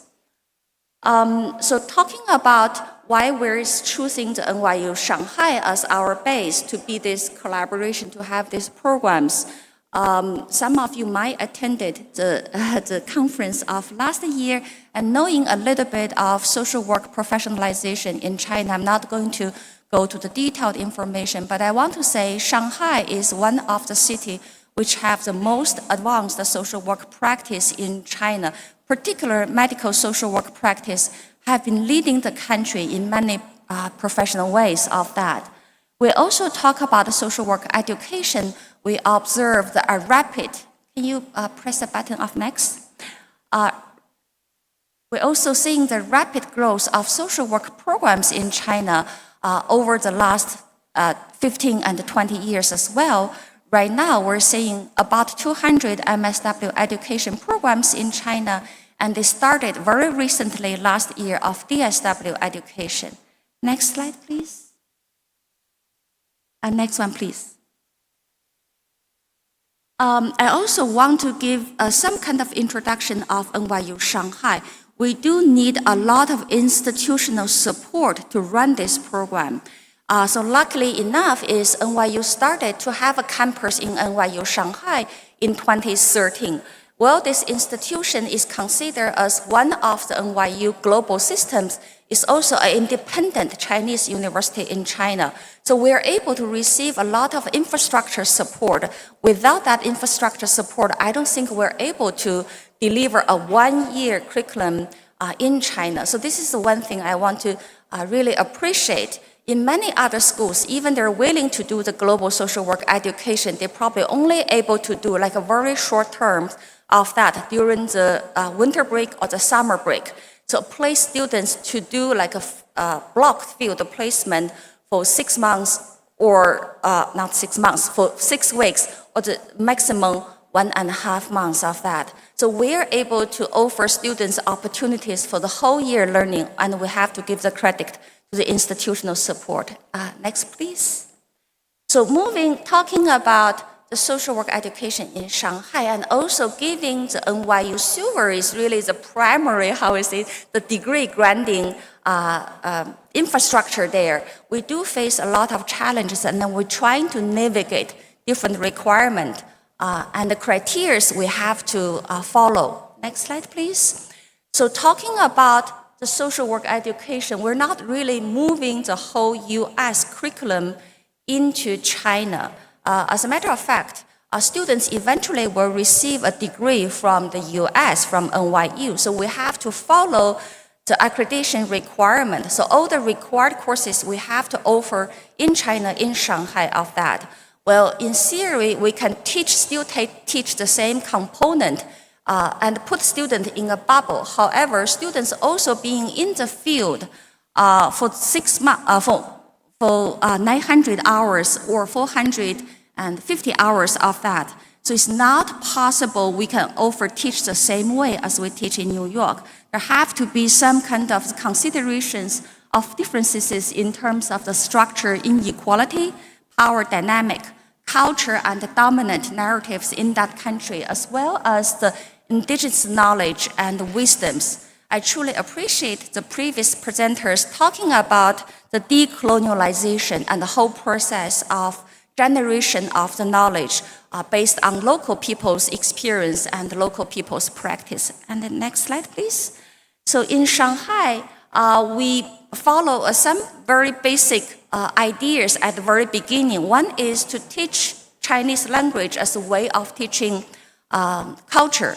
So we provide free Chinese courses for all the students. We don't really, the programs actually accept the students without any language, Chinese language capacity, so they can come to Shanghai and learn Chinese language. We also, in our curriculum, increase the readings about China, Chinese culture, and articles done by Chinese scholars and even published in Chinese. So we have to also, at the early beginning, we translate those materials, and in recent years, the AI actually provides translation for our students as well. And in our class teaching, we do provide a lot of comparative perspective, and the most important is a peer learning. We basically trying to recruit students which have 50% of non-Chinese students and 50% of Chinese students. Next slide, please.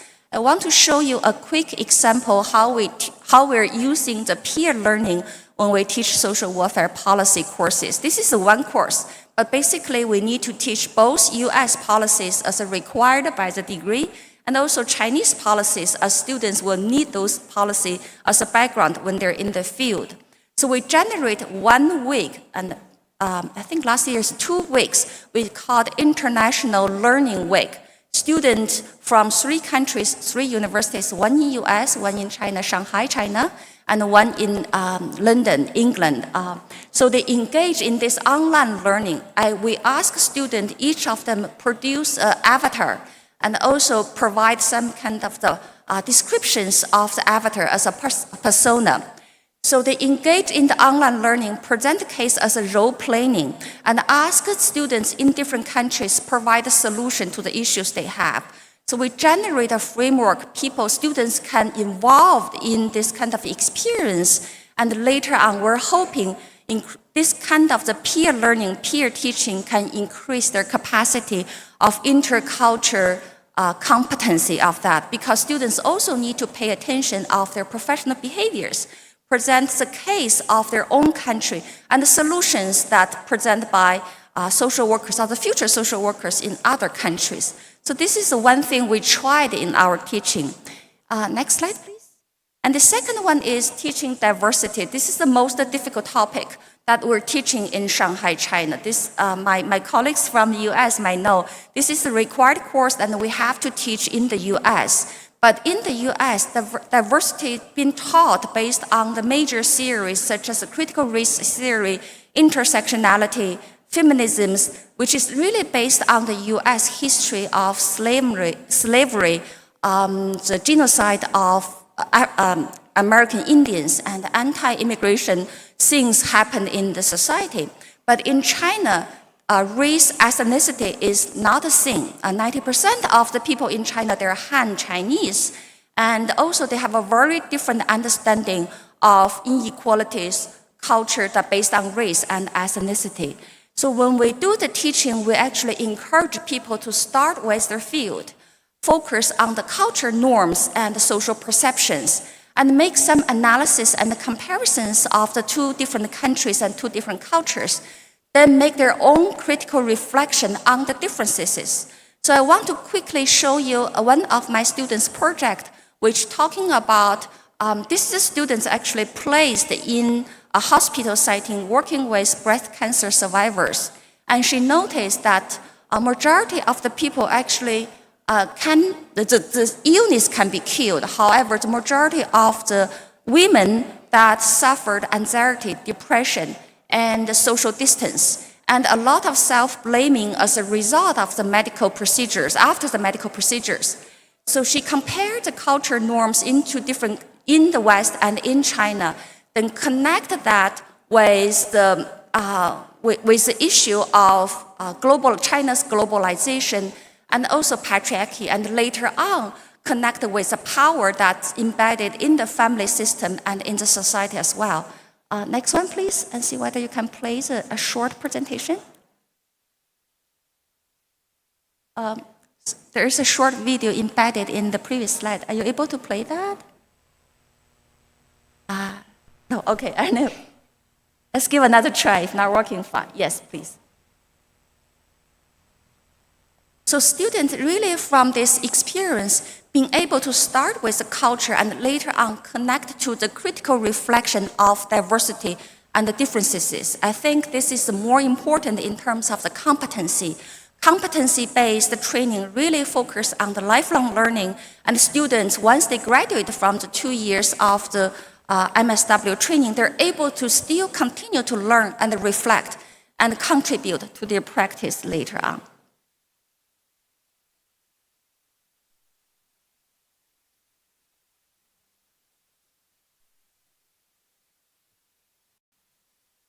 That was the picture before the China's globalization. That was picture after China's globalization. So the students was able to connect with this self-blaming, anxiety, social distance associated with China's globalization and capitalism. So also important enough is the field learning, field practice. We're using We work with hospitals, schools, social service agencies in Shanghai. Students placed in the field, and they have to go to the agency 2 days a week or 3 days a week. And we use a one supervisor model. We want local social worker to train our students. And the most important, next slide please. The most important is they will actually come back to the classroom. There's something we call integrated seminars for feedback of that. So students will get the feedback from the peers and also our professors as well. Next slide, please. Global social work education, and right now we're celebrating our 10th cohort of our students, but I have to say global social work students or the programs are really a select groups of the people. They're interested in the cross-cultural practice and they have the dedication and the commitment to do the global social work. And next one, please. That's some pictures of our students. And the last final comment is, I do feel in the future that global social worker education need to become a mechanism that respond, next slide please, respond to the needs of the clients we're serving, not only to address their immediate needs, next slide please, not only to address the immediate needs at the local level, but also trying to involve in the larger scale of community organizing and social advocacy. So I stop here, I'm running out of time, but I welcome your comments and questions. Thank you so very much.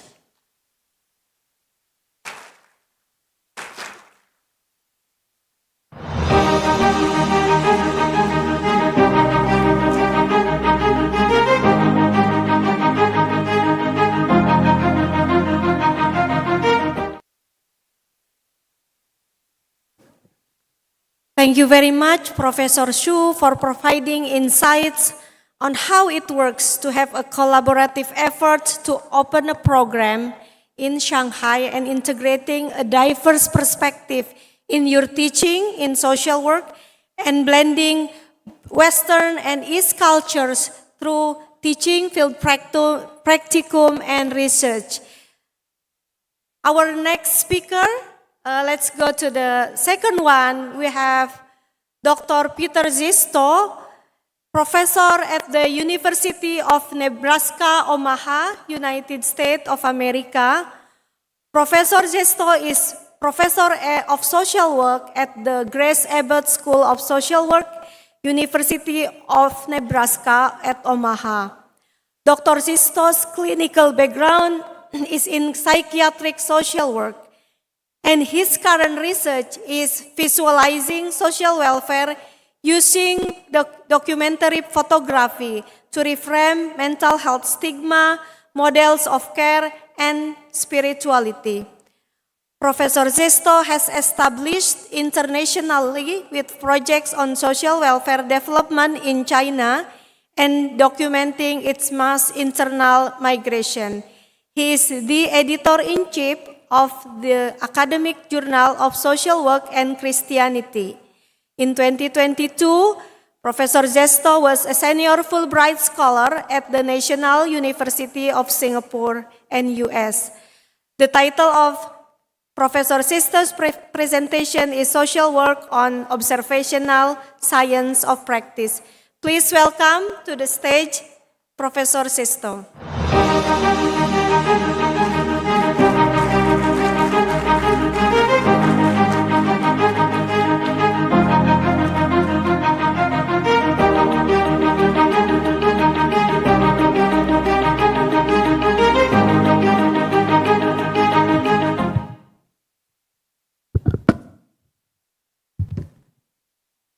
Hi, everybody. It's me again. So when I came up the first time, I wasn't wearing my hat, but I'm wearing my hat now. I want to get permission. Is it okay if I wear my hat? The reason I want to wear my hat is because if I don't wear my hat, my head gets cold. Okay, so I have a presentation and we'll just jump right into it. Do I control it from, oh, there it is. Okay. How How many here consider themselves a photographer? Raise your hand. Nobody? Well, actually, you are all photographers. You know why? Because everyone here, I think, has a smartphone. And on your smartphone, you all take pictures. So what the smartphone has done, it has democratized photography. So you all are photographers. And I'm happy about that because my presentation obviously is about photography. So I've been thinking about this for many, many years, and I thought I would finally come out and talk about the relationship between social work practice and photography. And you may not think that there's a connection, but there is a deep connection. So let me press the... Okay, I need a little audience participation. What do you see here? I can't hear you. What do you see here? A dog. Very good. You're with me, right? You see a dog. Okay, we'll try another one. What do you see here? Very good. Now, if you were my students, I'd give everybody an A. So far, so good. I've been thinking about looking at pictures and, do I do it this way? And I realized that in our everyday language, we talk about photography. So for example, when you saw the dog, when you saw the flowers, you saw the dogs, you saw the flowers. So you see, right? And even when you're talking with a friend and you're communicating and you want to indicate that you're listening and that you understand, sometimes we also say, oh, I see.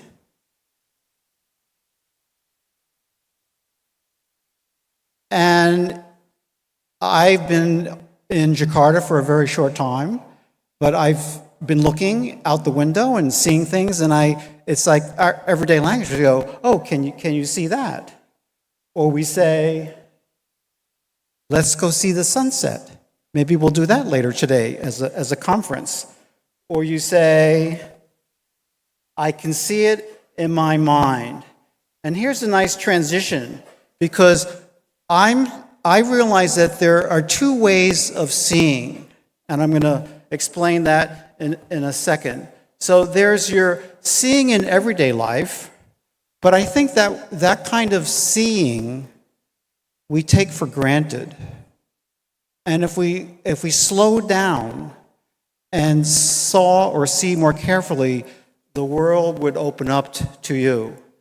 So we kind of like take for granted observation, and we're kind of casual lookers. We kind of see casually. I would like, at the end of my presentation, to raise your awareness about seeing, to make you all very good observers. You know why? You appreciate life better when you just see all the things around you. But I think in social work, it's really important that we see and observe what our clients are doing, what they're not doing. And in the social sciences, it's also important to see and observe as accurate as we can. Now, my background is in mental health. That's okay. I've spent many years working in psychiatric hospitals, and I've learned a lot from my patients. One of the things that we do psychiatrically in terms of clinical outcomes is you want to have the patient or the client to gain self-awareness. The more they understand themselves, the more they are towards wholeness. And I teach that to my students. I go, you know what the most important tool as a social worker? Yourself. The more you know yourself, the better you are to help people. Because often people have distorted views of themselves, self-esteem, self-awareness, or they have distorted views of the world or family members, or they have distorted views of their bodies. And of course, social workers, we want to help people, And we have to understand the kind of distortions or delusions and to merge the mind and the body. This is one of my favorite texts from an ancient text, and it goes, well, you can read it, but I'll read it as well. It says, "You will be ever seeing, but never perceiving." Just think about that for a second. You could see with your eyes, but maybe not truly perceive or understand something, which led me to have this insight, is that there are two ways of seeing. One way is in terms of religion and theology, and we had an opening prayer, the Quran prayer. It was very beautiful. I didn't understand a word, but I was feeling it, right? So that's one way of seeing or understanding. And then another way that we see, and this is where I'm going to concentrate, is that we can see things in terms of our cognitive perceptions or through our psychosocial interactions, or more recently through a merger of medicine and sociology, that we have more insights into our neurobiology in terms of like how we see and understand something. So that's just like the beginning. And did you know that in terms of human development, seeing is primary? When you have a baby, an infant, one of the games we like to play is like hide and seek. Why is that? Because the baby, the infant, sees you, and then if you disappear, they wonder what's happening. So developmentally, they haven't understood the disappearance, but their visual is primary.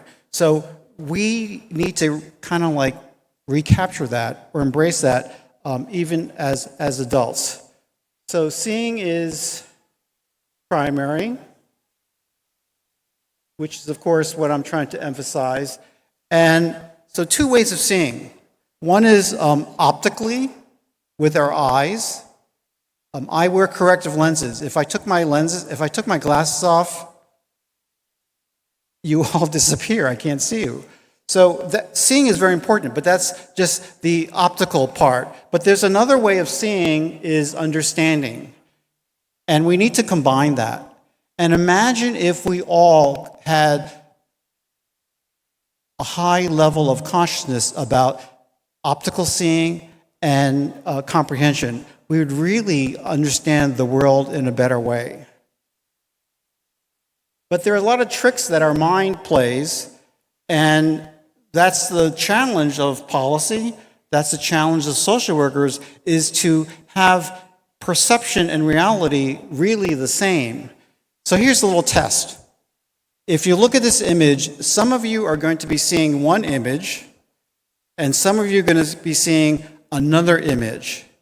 So there's actually two ways of looking at this, but they're the same reality. So one is the person's looking right at you, and the other is looking to the side. Some of you may not do that, but that's what happens in our minds.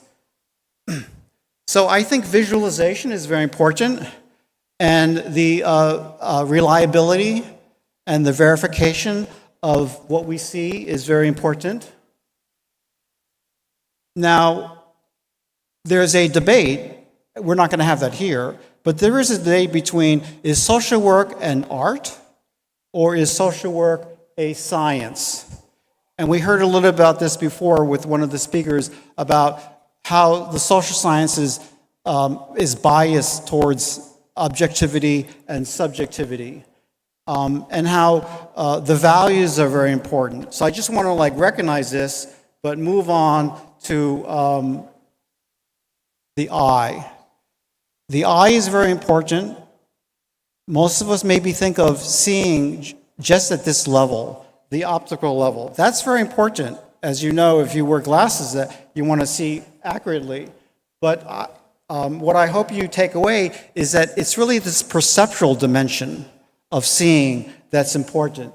And that if we can see with our eyes, and we see with the eyes of our mind, and we all can see with the eyes of our heart. That's kind of like a holistic understanding of life. And if we could teach this to our social work students, if this could be part of our practice, we'll really embrace the world. So I have 4 quick visual case studies. So that was actually my talk, but I put this into practice. And so I want to quickly show you 4 studies that I did using the camera, using photography as a tool for seeing and understanding the world in a better way. So my first research project was in China. Now, in China in the late 1980s, early 2000s, there was a mass movement of people from the countryside to the city. And when I made visits to the cities, I realized that how come all these people are here? So I could talk about this, but wouldn't it be more effective if I showed you what I saw, which is what I do now? So the people came from the countryside and they landed at the train station. These were all taken in Guangzhou. And some people were able to survive and do well, and some were not. And they had their whole livelihood to do with. So some were on the street that was a little more challenging or rough, but a lot of them just enjoyed each other's company. So my research project was I walked around Guangzhou for 2 weeks and I just took pictures. I documented what I saw. And the purpose was to not only visually to see it, but to also get a deeper understanding of what these people were experiencing. So my next project was looking at mental health stigma. From my work in mental health, I realized that in addition to providing therapeutic care and helping children and families overcome whatever their psychiatric problems were, but stigma, I realize, is a big issue in mental health. And what is stigma? Stigma is basically all of us have a certain image in our minds about what mental health is. And those are mostly negative images. So I wanted to use photography as a way to challenge the negative images and replace them with positive images. So I spent time in the oldest psychiatric hospital in China, and I photographed the patients, but I wanted to photograph them to respect their humanity and not to depersonalize them. So my images were an attempt to humanize and to show people that, oh, when you look at these people, they're just like you and me, which is a good thing.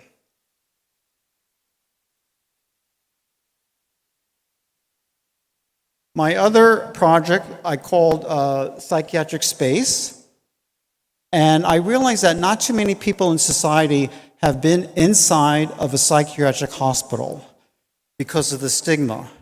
And we go, oh, I don't want to go there because weird things happen. And I wanted to show the beauty, the attractiveness, the safetiness of these spaces. So this project was called Psychiatric Space, and I went into different psychiatric hospitals, and I just photographed the space. So you can see that it's not full of alligators and crocodiles and ghosts, that they're clean and they're safe. And there's humane care. And this is my last project. This is a project I did while I was in Singapore, and it's called Hidden Youth. And the hidden youth are people that were traumatized in some way, and as a response to the trauma, they stayed hidden from the rest of society. They dropped out of school, they avoided their friends, and so I was able to gain trust of a few of these young men and to photograph them and to kind of like bring them back to life, to take them out of the shadows, again, using the camera as a tool of social research. So these are the hidden youth. This is one of my favorite pictures. We're coming to the end of my presentation because he allowed me to go into his room and to experience what he experiences. So I'm actually laying down on his bed and looking up at the fan.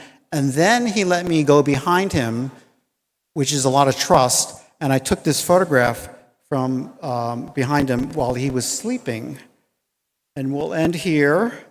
And the happy story with this project is that through relationship building, through time with them and gaining their trust, that at least this one particular individual was able to come out of his hidden youth, secluded lifestyle. So I'll end here, and thank you very much.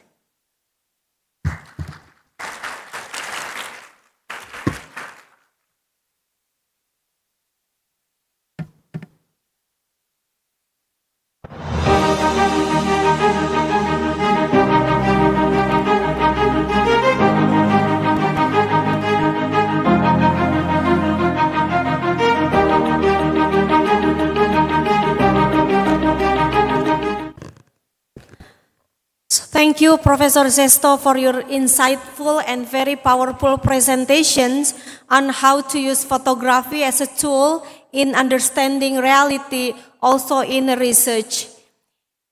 So we will go to the third speaker, and actually after the third speaker, I would like to invite all the panels, all the speakers to sit in the chairs here in the front of audience.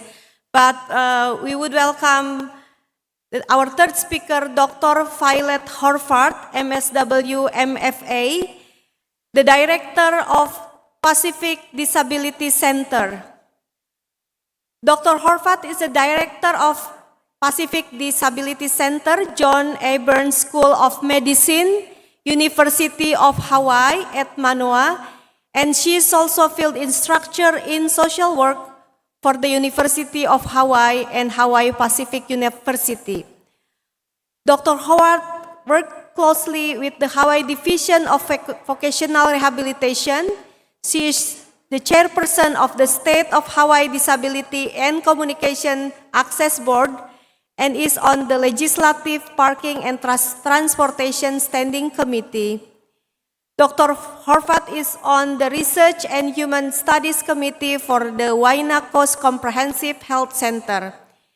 She has visited Indonesia in January 2025, sharing information about disability, accessibility, and employment.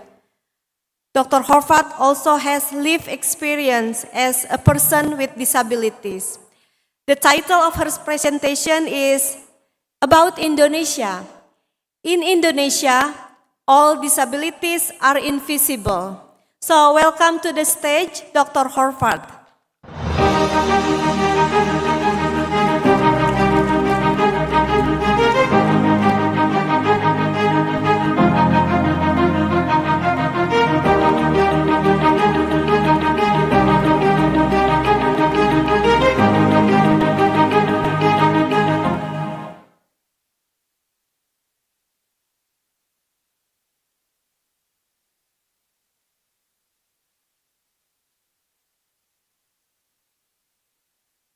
Okay, raise your hand if you can actually see me behind this podium. Okay, some of you can. Aloha. Okay, that was pretty good. Not good enough, though. So in Hawaii, when someone greets you with the word aloha, you call back too. So let's try it again. Aloha. Wonderful. You all come to Hawaii now.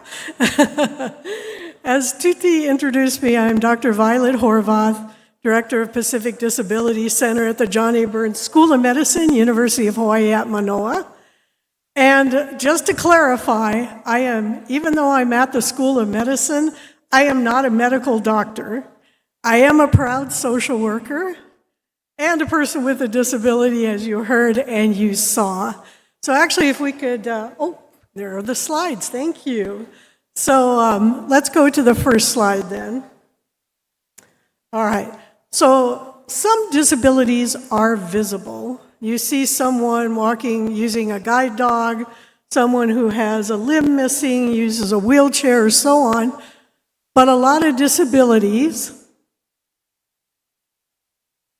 like mine, they're invisible. So I have what is known as osteoarthritis. How many of you know what that is? Anyone else? One person, my friend Patty there. Anyone else know what osteoarthritis is? So all of the joints in our body have cushioning in between them. And when you have osteoarthritis, it means that all that cushioning between your joints has disappeared. It's worn away, and it's very, very painful. So I have osteoarthritis in both of my feet, in both of my hips, in my lower back where it's severe, and I just found out it's in both of my hands. So it gets worse and worse. It was also in both of my knees where it was very severe to the point that I could barely walk or stand. But I was able to get both of my knees replaced in 2023. So things are a lot better now. Let's go to the next slide. So yeah, not all disabilities are visible, okay? And the title of this is, in Indonesia, all disabilities are invisible. So when I was here in January, I spent 2 weeks in Bandung, and we checked into the hotel in Bandung, and I wanted to walk next door to the grocery store.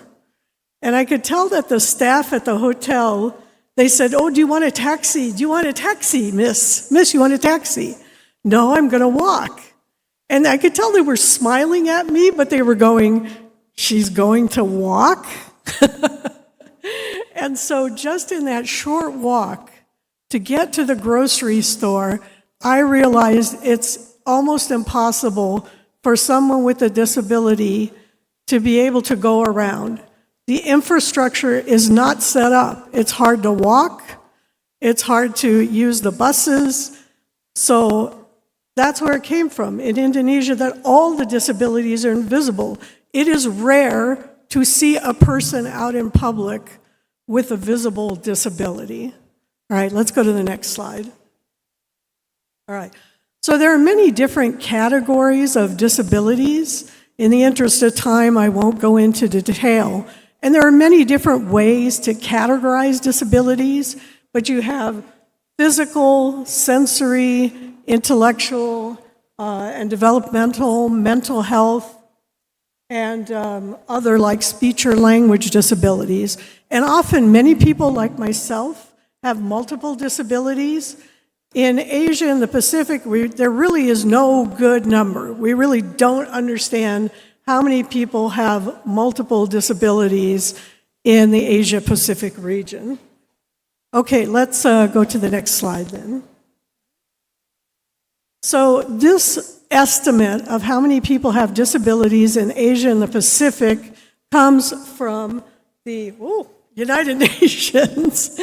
And their estimate is that 1 in every 6 person in this region has a disability. And I looked at that and I went, I bet that's an undercount. In fact, I'm fairly positive that is undercounted. In America, depending on what study you look at, they show that either 1 in 4 or 1 in 5 people has a disability. So that's why I think probably this is an undercount. And this number is only expected to get larger as we age, and as a variety of other factors, as you can see, such as chronic illnesses, disaster-related. We saw a big jump after COVID in people with disabilities because of those who have long COVID. Oh, that went quickly. And for women and girls, it's particularly difficult if they have disabilities. So the estimates are that 700 million worldwide women and girls have disabilities, and in Asia and the Pacific, about 350 million have disabilities. So they're more likely to be unemployed, more likely to not go to school, other things, unmet health care needs. They're severely underrepresented in national coordination, underrepresented in gender equity, and fewer of the women with disabilities leading any kind of organizations. Okay, let's go to the next slide. All right. So what are some of the consequences of this data undercount? Sorry, hard to see it. So the United Nations came out with a statement that they do believe that that is an undercount by about 450 million people. So that 1 in 6 that they estimated has a disability, actually they think it's undercounted by 450 million people. So why does that happen? Well, one of the things I discovered when I was in Bandung, when we met with some people from the government agencies who were doing data collection, I realized immediately part of it was how they were asking questions. For example, they would go up to a person and go, "Do you have a disability?" Now, what are you going to answer if somebody says that? I realized too that at that point, some people don't even realize they have a disability. They're not even self-aware that they have a disability. So part of the problem is how they're asking the questions and what questions they're asking. And a lot of people don't want to admit, for one reason or another, that they actually have a disability. And we'll talk about why some of that is in just a few minutes. And also I discovered that a lot of governments don't see this as a problem. So what? Who cares how many people have disabilities? We have plenty of other people who don't have disabilities. So why do we care? Why do we need to know how many people actually have disabilities? They don't think they do. And so the consequences of the undercounts is that there's discrimination. There's a lack of services provided because they think, honestly, I'm not going to tell you who said this or where this came from, but there was a particular government in a very large country who thought they only had about 400 people with disabilities. This is a country with millions of people who thought they only had 400 people who had disabilities because their data collection was so bad. All right, let's go to the next slide, please. So what is life like with a disability? It can be tough. It can be tough for a variety of reasons. So there's a lot of stereotyping that occurs. And forgive me if I turn a little bit here. People are sometimes deemed to be worthless. You have a disability. So obviously you can't do anything, so your life is just worthless. Now, for a lot of people, it's like you're damaged. You're damaged goods. Yeah? And in public, you get stared at. Ooh, I got stared at a lot when I could barely walk and stand, and I get dirty looks from people. In Hawaii, we call that stink eye. I get stink eye from people. Look at me aside, you know? But also people don't really know how to act around other people with disabilities because they haven't been around them. So I found when I was here in January that a lot of people were really scared because they'd never been around somebody with a disability. So they were afraid they were going to say something wrong or they're going to insult the person. So they just instead, I'm not going to say anything because I'm too scared. So we got to change that. Next slide, please. Accusations, especially for people with invisible disabilities, look perfectly fine on the outside. So obviously you're lying. You're just lazy. You don't want to work because you look perfectly fine. There's nothing wrong with you. So obviously you're just lying about this. You just want to get free money from the government instead of working for your keep. But what they don't think about is the buildings are inaccessible. We went in Bandung, we went to Gedung Sate. How many of you have been in there? Anyone been in Gedung Sate? So there was this beautiful ramp outside the building, fabulous ramp. Don't have to walk up the stairs, right? Then guess what happened when you get inside the building? It's a multi-level building. There's no elevator. So I could take the ramp to get into the building, but if I can't take the stairs, I can't go any farther. Yeah? Transportation, it's a little better here in Jakarta, but when I was in Bandung, the bus hardly goes anywhere, and they have those little buses too, I forget what they're called. Can't get into them. The step is too high, they're inaccessible. So unless you have a car that you can drive, or somebody else who can drive you, it's going to be extremely difficult for you to get around. And accommodations, if you can get the accommodations you need to do your work. Maybe you can, maybe you can't. Maybe you're too afraid to tell them you have a disability, right? Also the attitudes of others looking down on you, thinking badly of you. Let's go to the next slide. Could I have the next slide, please? There we go. Also then, there's a lot of stigma. Not so much in the United States anymore, but here in Indonesia, in China, Japan, Korea, other places in Asia particularly, there's a stigma. It's karma. You did something bad in your past life, and you are paying for it. There's shame. Shame from the family, shame from the person with the disability themselves, so you have to hide yourself away. You can't go out in public because it brings shame to you and the family. Yeah? You're cursed. They wish you were never born. Also, pity. Look at you with pity. We don't need pity, we need your support. Next slide, please. All right. And we talked about climate change and social development, the Sustainable Development Goals. For people with disabilities, all of this is much more difficult. Let's go to the next slide. So actually, 5 of the SDGs directly mention disabilities. Others allude to it. Next slide, please.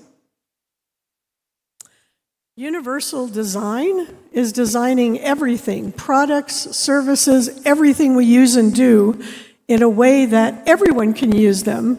And I'm just about out of time, but I wanted to point out in this cartoon, there's snow. They're at a school. The janitor is shoveling the snow off the steps. And there's a person in a wheelchair. And the person in the wheelchair wants him to shovel the ramp. And the janitor says, oh, I got to shovel the steps first. And the kid in the wheelchair says, but if you shovel the ramp, we can all use it.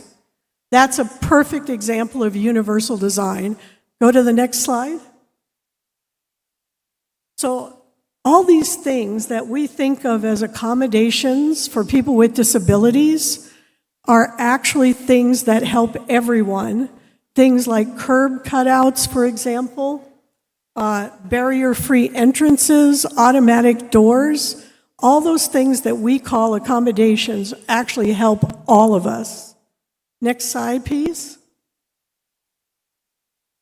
And so I have some resources here for you. You will all get copies of the slides.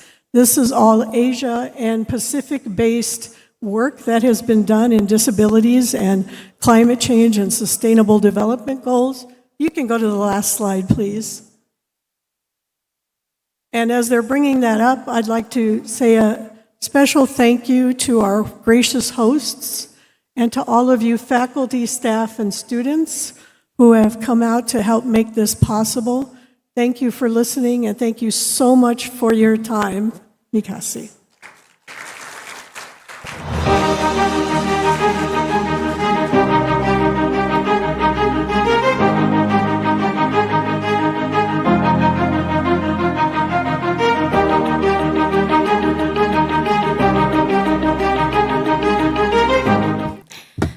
Thank you, Dr. Violet Horvath, for sharing your thoughts and your experiences. And it is a lesson learned for all of us, individuals who often see ourselves as persons and taking for granted for what we are capable of doing. We often forget that there are other people with disabilities who are mostly, as Dr. Horvath said, invisible. So we would like to acknowledge that hopefully with this event, we need to have a commitment to what we call no one left behind, including those with disabilities. So the next speakers, we would welcome our fourth speaker, Professor Isbandi Rukminto Adi, PhD. He is professor at Universitas Indonesia. Professor Isbandi Rukminto Adi is Professor of Social Welfare at the Faculty of Social and Political Science, Universitas Indonesia since 2008. For 35 years, Professor Isbandi has been involved in education, research, and community engagement, and he has published around 16 academic books and edited several books and published more than 55 journal articles. So we are very honored to have Professor Isbandi here, and he also has served to be the head department of social welfare and vice dean of FISIP University of Indonesia. Professor Isbandi's field of study include community empowerment and development, as well as social welfare policy and poverty alleviation. The title of his presentation is Mainstreaming Welfare Perspective in Response to the National Development Challenges 2025 to 2045. Welcome to the stage, Professor Isbandi.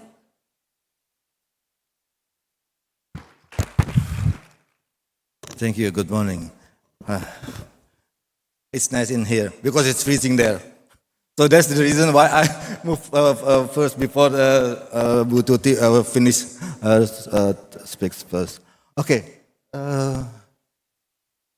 Yeah, please, the presentation.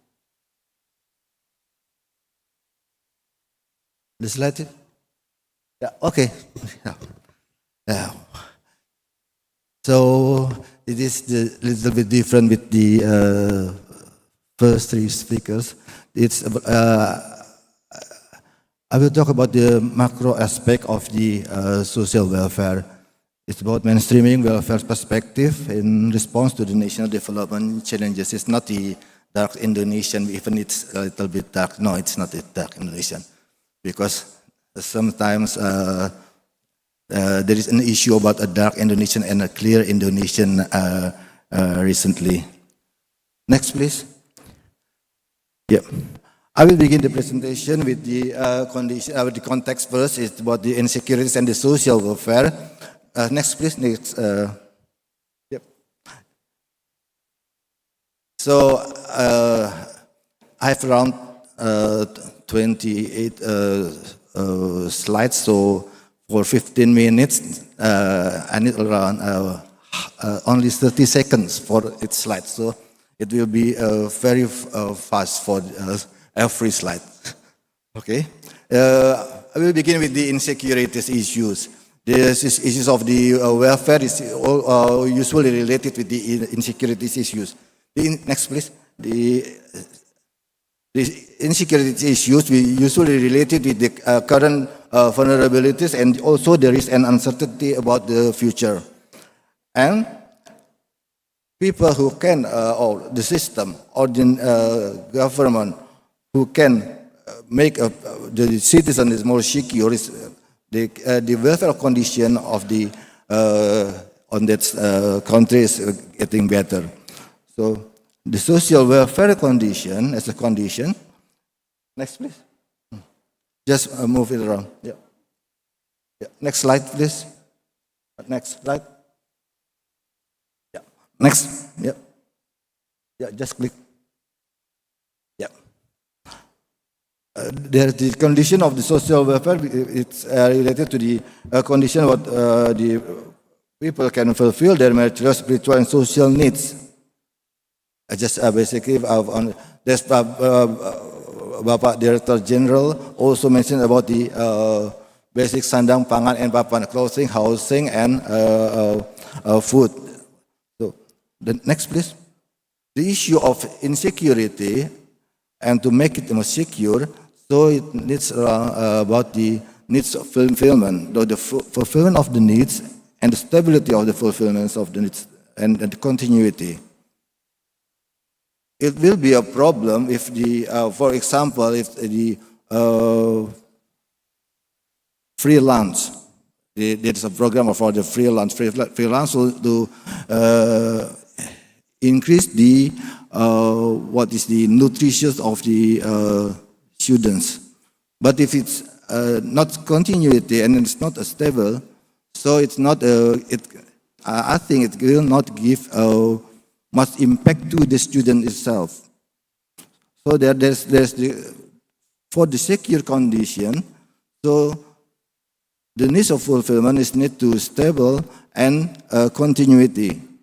So in welfare parameters, the fulfillment of citizen needs is very important. For example, for the first the three basics needs, clothing, food, and housing, education and health, and also about the employment, recreational, and spirituality. There are around 8 parameters that I suggest to put into the process when we try to differentiate between the welfare of poor people in Indonesia, or who are secure and not secure.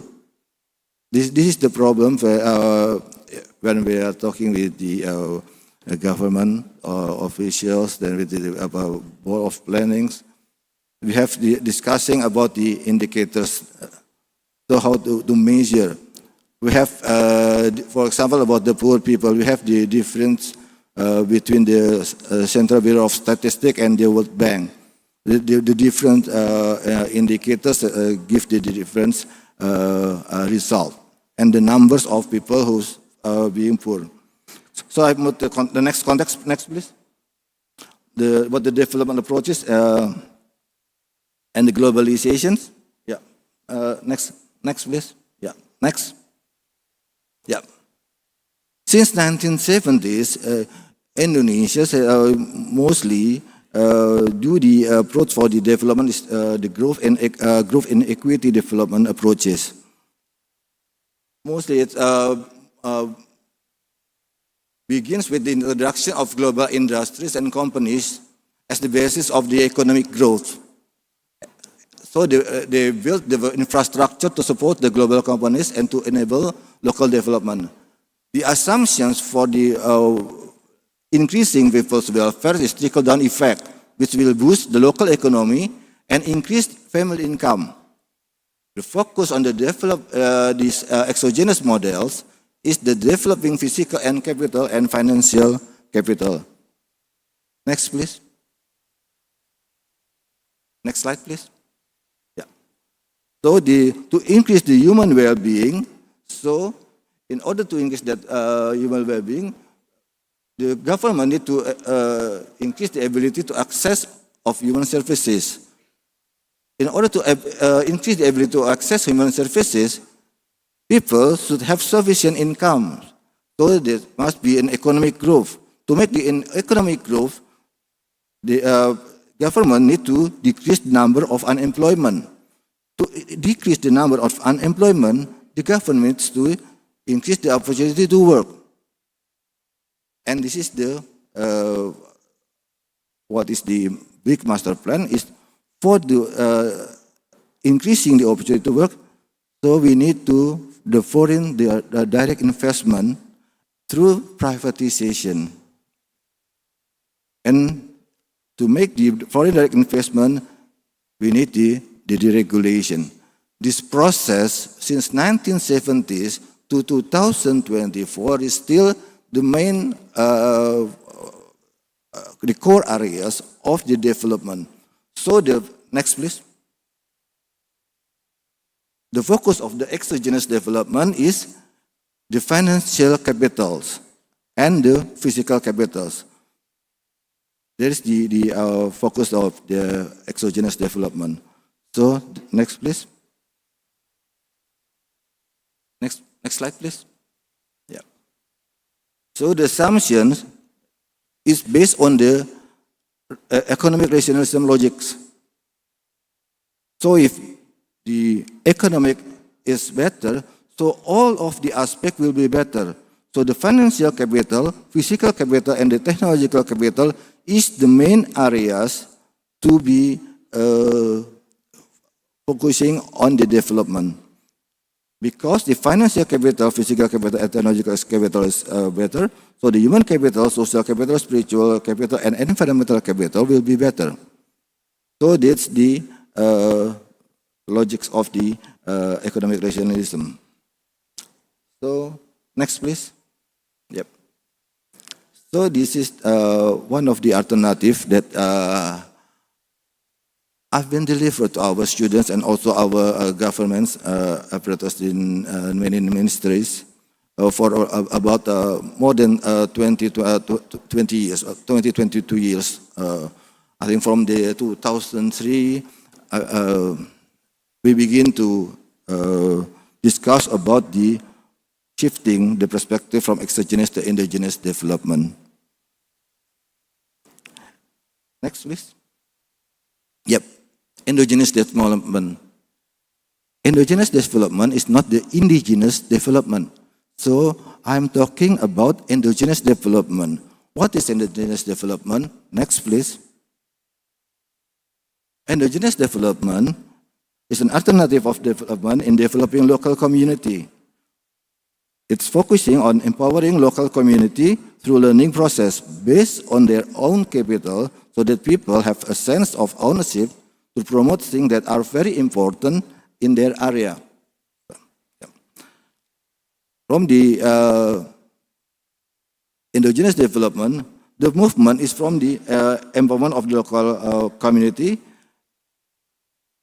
is by exploring and empowering their assets and to convert their assets to the product that could be offered at the local, national, and global levels.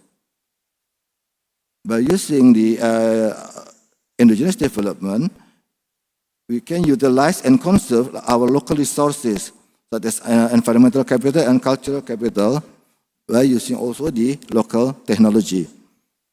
The development will be moved from the local base, the local community, and to the territorial base, and then move to the national level. Next slide, please. So the focus of endogenous development is on the human capital, spiritual capital, and social capital. In human capital, the main aspect is the knowledge and the skills, and also the behavior and lifestyle. So we don't give the people in rural areas, for example, the village funds, but these people don't know what we should do with the money. So just give it with this elite.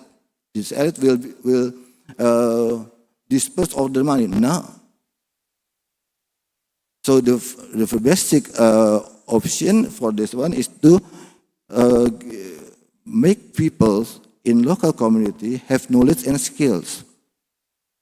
So that's the training is the first part of the government responsibility for the local people. And the second one is in the spiritual capital, the mentality and the morals. So we build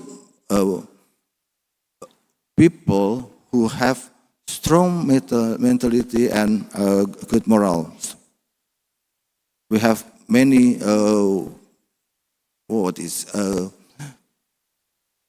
clever government officials, things like that. We call it in Indonesia the league of corruption. So the corruption is getting bigger and bigger. For example, it's only a corruption for 200 billion rupiah is not big enough. So it's getting more than more than 1 trillion. So it's in trillion rupiah. So we have the getting standard of the corruption. Corruption should be more than 100 trillions. So the mentality and the morals is related to this. And the next one is the social capital. Social capital, talking about the norms, the trust, the reinforcement and sanction, and the network that we build. Next, please. The next slide. Yep. So the logics of the social welfare development is from the human capital, spiritual and social capital. We drive the financial capital, environmental capital, physical capital, and technological capital. So the step begin from the community first. Next, please. This is the principle of indigenous development, which is in line with the community development in empowering a community. There are three aspects. First, the think globally and act locally. And the second one is human capital development. And the third one is the self-reliance and creativity. So with the three aspects, we hope and we can create a product that could be offered locally and also can be offered globally. I will mention it later. Next, please. Oh, wow. It's about indigenous development. Well, okay. Okay, next. Only we have this one. Next, please. Okay. Yeah. Okay, there are, move to the next, please. Okay. This is the multi-structural and interstructural intervention based on the territorial area. What is so the indigenous development always move from the territorial area. Okay, the next, please. This is the what is the territorial? This is the registration for the indigenous development in Hokkaido Island. We have, if we can see from here, we have the 5 different area of the for the tourism. So, next, please. Next slide, please. Oh, this is this is how we build in the indigenous development. We build from the rural areas first. So there are no depopulation in rural areas because they are proud of their areas. So this is from the how we connect the one area to other area. We have the hub. We usually use roadside as station as the hub. Wow. It's okay. Okay. Next. Yep. Next slide, please. Yep. To the last slide. Next. Okay. Next. Yeah. I just want to next. This is about the Asian. Yeah. I just want to make the remarks about the 3 aspects. The first one, the challenge of Indonesia's development in 2025-2045 require a development strategy that focuses on the development of skillful human capital, better social capital, and mentally tough spiritual capital in order to prepare a skilled and resilient workforce to be able to compete and collaborate at the Asian and global levels. Second one, In relation to the indigenous development perspective, the preparation of human capital at the local community level, who is confident and creative as well as having a tough mentality and global perspective, is a prerequisite for the developing the competitiveness of local communities that can take part to the competition at the global level. And the third one, the developing good spiritual capital will make Indonesian people mentally tough and have a good morals, so that all means are not justified to achieve the goals. This is the problems with Indonesians, because to achieve the goals, they use all means to achieve the goals. The development of good morals and mentality also can direct the development of physical, technological, and environmental, and also the financial capital wisely, so that it can better support the achievement of sustainable development goals in 2030 as a connecting bridge to the Golden Indonesian Vision in 2045. Thank you.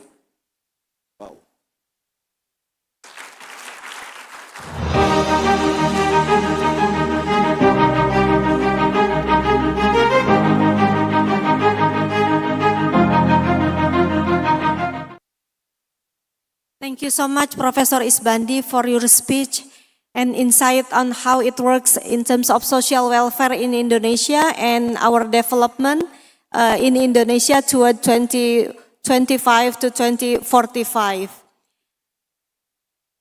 I would like to invite all two speakers to the stage. Please, Professor Shu and Professor Zisto. And we would like to open questions to 3 questions. If you have some questions.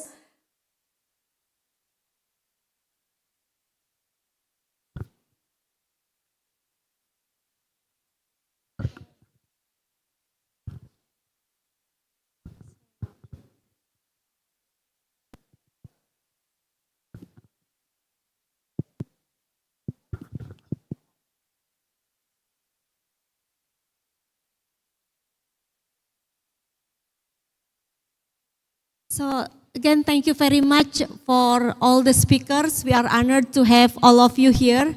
And we would like to open maybe 15 minutes for question and answer and discussion. Please feel free to raise your hand and someone will help you with the mic, I think.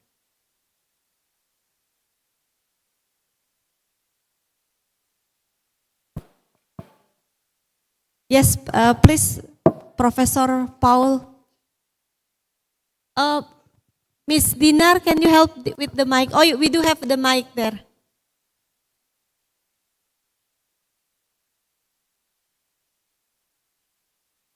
Thank you. Thank you. Can you hear me? Okay.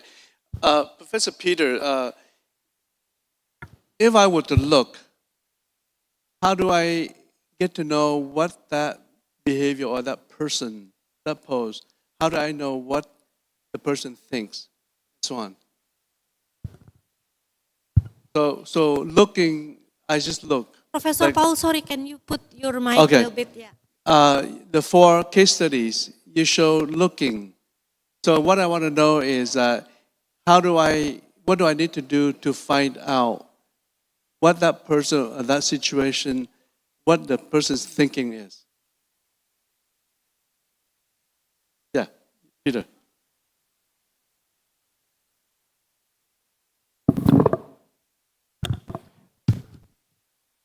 If I understand your question, you wanted to ask, how do we understand the behaviors of the individuals in the photographs? That's a great question. So one is, you saw all the different kinds of behaviors, and it should evoke in you a curiosity about why are they there, what are they doing, and all that. I think that's the right question. To find out the answer is to find out more about each one of these case studies. So, but the exposure is the important part. If you didn't see any of these images, you would never know. So at least at this point, you have some visual evidence and curiosity to find out more. And that's what I want, that's the motive, is to expose these images to everybody so you could have some more curiosity to find out why are they there, what can we do to help them.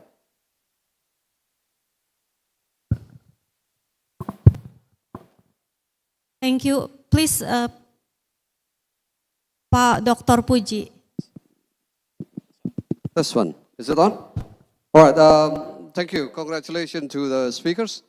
My question to Singwen.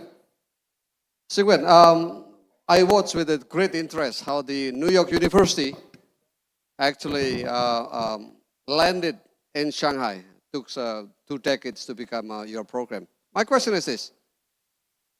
We tend to think that there would be a transfer of social work properties from the US to Asia. That's given. My curiosity is this. What are 3 things that are indigenous to Chinese culture and context that find its way to the mainstream of social work as a result of that process of the American and Chinese interaction in your program? Does that make sense? Thank you. Thank you very much for the question. It's a great question. I think that requires, first one is really a lot of research need to be done by Chinese researchers, which really the insider's perspective of conceptualize what the practice has been doing in China and in Chinese culture. Then we're able to have this so-called local knowledge or the indigenous knowledge, so we're able to use. So that is the one aspect of that. I think later on in this conference, there are social workers and the social worker researchers going to do some presentations related to that kind of generation of the knowledge.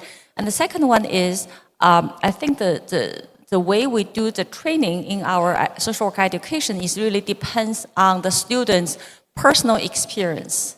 So it's outsiders' perspective and immerse themselves into this local culture and the local practice. And we have the local field supervisors, which provide their local wisdoms to work with students. So we do need students to be critical, be culturally sensitive and awareness. The whole process is to nurturing their capacity of learning culture and the local practice as well. That is the second one. And I think as a third important of that is when we do this global social work education, we're fully aware of the similarities as providing some ground that we all share as a human being and in different humanized society. But meanwhile, we also pay attention to the differences in terms of the culture, social, economic, political situation and structure as well. That's probably, it's a very superficial answer to your questions, but I think there's a long way to go. Eventually, we need to increase the learning that's not only learning from the US or European countries because of their early development of social work education, but also with a growing amount of the knowledge that we generate in, say, in other Asian countries, then we're able to do this global social work education within ourselves in Asia. Thank you. Please, one in the back. We have 2, 3. Yes, please in the middle and then in the left side, Bapak. Oh, in the middle first, Pak. Sebentar. Okay, thank you very much. This is to Dr. Peter. With regards to the research he conducted about the hidden youth. My question is, number one, how are you able to gain their trust, to gain the access to their internal place? Number two, as an expert, what would you prefer a solution to reintegrate them back to society? Because they have seen themselves as being neglected, marginalized. So what would you prefer a solution to try and bring them back to society? So thank you very much. Thank you for the question. In social work practice, one of the main principles is to gain your trust of your clients, whether it's an individual, a family, group, or community. So I applied that basic principle to that case study. But I also worked with local informants. So there were social workers in Singapore that had already made contact with these individuals. But just because I came along with them, I still had to develop my own trust with them. Some rejected my trust. Some the ones that I took, I was able to gain their trust. One of the things I try to do is to use silence, to use nonverbal, to create a presence. And early on when I met with these individuals, I didn't have the camera because it's maybe too off-putting. So it took several meetings in order to gain their trust. And then even with the trust, as far as like, oh, we could have a rapport and conversation about different things. When I started to take the pictures, sometimes I photographed other things other than them. Or if I was to photograph them, I would start with, like you saw, the one hand, and then I look for a reaction, and then you can see that they're more comfortable. So the key thing is trust, but also comfort on their part. The ultimate goal with the hidden youth, now some of these have been in isolation for years, so it's a very delicate process. The goal would be to rehabilitate them so that they could go to school, come out, join their friends. It's a very slow process. What I found out that in Singapore, they're a little ahead than other places, but this problem is worldwide. And so my project was to help expose the issue so that we all are more aware of the hidden youth, so that we could look at ways to develop resources for them. So we have, silakan Pak, Excuse me, Mrs. King Wen from New York to Shanghai. Like Indonesia, we have multicultural society. What about the modern social work and indigenous social work in practice and theories to your study in Chinese? And Mr. Isbandi, we have Asta vision of Prabowo, the globalization, economic growth, and capitalism. What about your thinking to endogenous development? We have to India study indigenous development. Okay, thank you, moderator. Thank you, Pak. Please go ahead, Ching Wen. Pak Isbandi. I think the question you're asking is the textbook or the teaching materials we're using at NYU Shanghai, right? So we actually not really have one textbook. We usually have a collection of either books, book chapters, journal articles. Journal articles always reflect the most updated knowledge that researchers generate. So it's really a collection of the reading materials which have been published by scholars across abroad. So that is the approach we've been using. And we also invite speakers from the local field to do the presentation of their recent research for that. Ya, maaf, can you introduce your name, Pak? Maaf, Bapak siapa tadi? Pak Bambang. Pak Bambang, terima kasih. Prof. Isbandi. Okay, thank you, Pak Bambang. How to fit indigenous development in the Astacita Prabowo? I think I just give an example about how indigenous development works. For example, like Banyuwangi. Banyuwangi is working by tourism by using the indigenous development. So they develop from the local community. So it's not the exogenous, so it will benefit the community. So it's different with the Raja Empat or the Labuan Bajo. It's more exogenous. So the local community have benefit more than before. So things like that, I think. Yep. Next, silakan Bapak, tolong please introduce your name.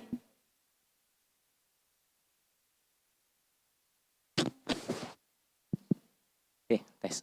Thank you very much for the opportunity. My name is Erwan Setiono. I am from nursing. I would like to ask Miss Harvard. Actually, it's quite impressing that your topic about disability. I would like to ask, if I'm not mistaken, that you developed the curriculum in disability to teach the community, or maybe to emphasize the community to awareness, to develop their awareness, to care with the people with certain condition. And my question is, how we develop, actually like in nursing, we carry the caring method, which is our passion. It's we have our knowledge to emphasize the passion to increase the level of health and able to caring their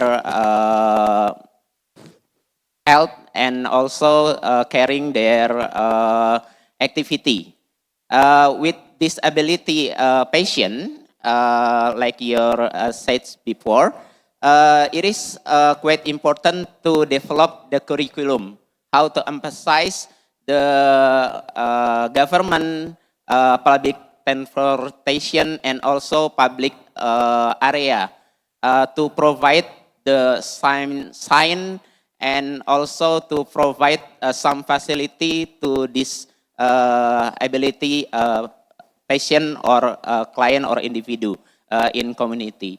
So how we emphasize the curriculum and government to increase the awareness itself. Okay. Thank you for that question. It's a complicated question too. And I found this a lot when I was in Bandung because, again, of the invisibility. People were so uncomfortable around people with disabilities, and people are afraid to admit. So one of the first things I would always do is to admit that I had a disability, to try to normalize it. I was also surprised to find that there were actually quite a few organizations in Bandung that were working on issues around disabilities, but what I also found is that none of them knew about each other.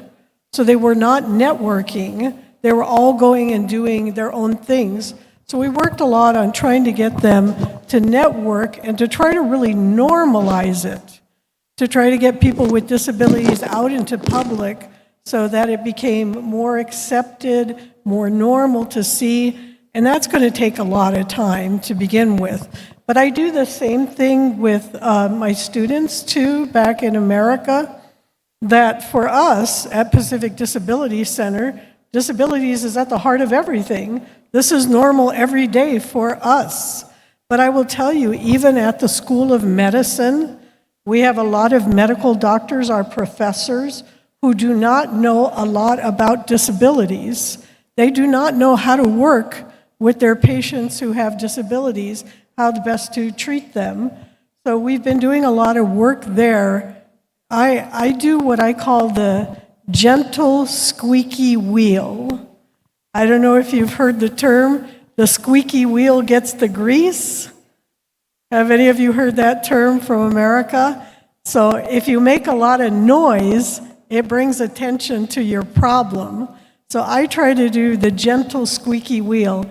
I always remind, I always bring up disabilities. I always talk about them, but I never do any kind of scolding. I never scold people or tell them you're doing this wrong. I just keep reminding them. And you know what happens? After a certain time, the minute they see me, they think, oh, disabilities. It goes into their mindset. And it takes a little bit of time, but it works. You, each of you, as social workers, have to keep bringing it up. And in America, we've had a lot of work done, people gathering together around race, around gender identity, around sexual identity, and a lot of other ways, and they've made great progress. People with disabilities are now following those examples and doing the same thing. And you saw one of my last slides, nothing about us without us. So you keep talking about it, keep bringing it up till it starts to become a part of the conversation and it starts to become normal. It should be part of every class and every curriculum because disabilities intersect with every single thing we're talking about at this conference. Thank you very much. Hopefully that answers your question. One more. Do you have a special subject for this curriculum for disability to add in the campus curriculum? Do you have a special subject for this issue? Some schools of social work do. They separate out disabilities into a separate track. But what I say is that, no, it has to be part of every single class. That, to me, is the only way it can truly be effective because it does intersect with everything. But I am happy to talk with you further, too, and we can work together on this. Okay, thank you very much. Thank you. Yes, please, Patricia. Hello, Dr. Patricia Salibi from the United States. This question is directed to Dr. Adi. Thank you for your presentation and elevating the relevance of social development within the social work profession. I appreciated how you differentiated between the various levels of capital, human capital, social capital, financial capital, and so forth. In social work, as you know, we often focus on 3 levels of practice: micro, meso, and macro. So I was wondering if you could expand upon how we might have specific strategies at all 3 levels in terms of raising social development concerns in order to better achieve sustainable development goals as outlined by the UN. Thank you.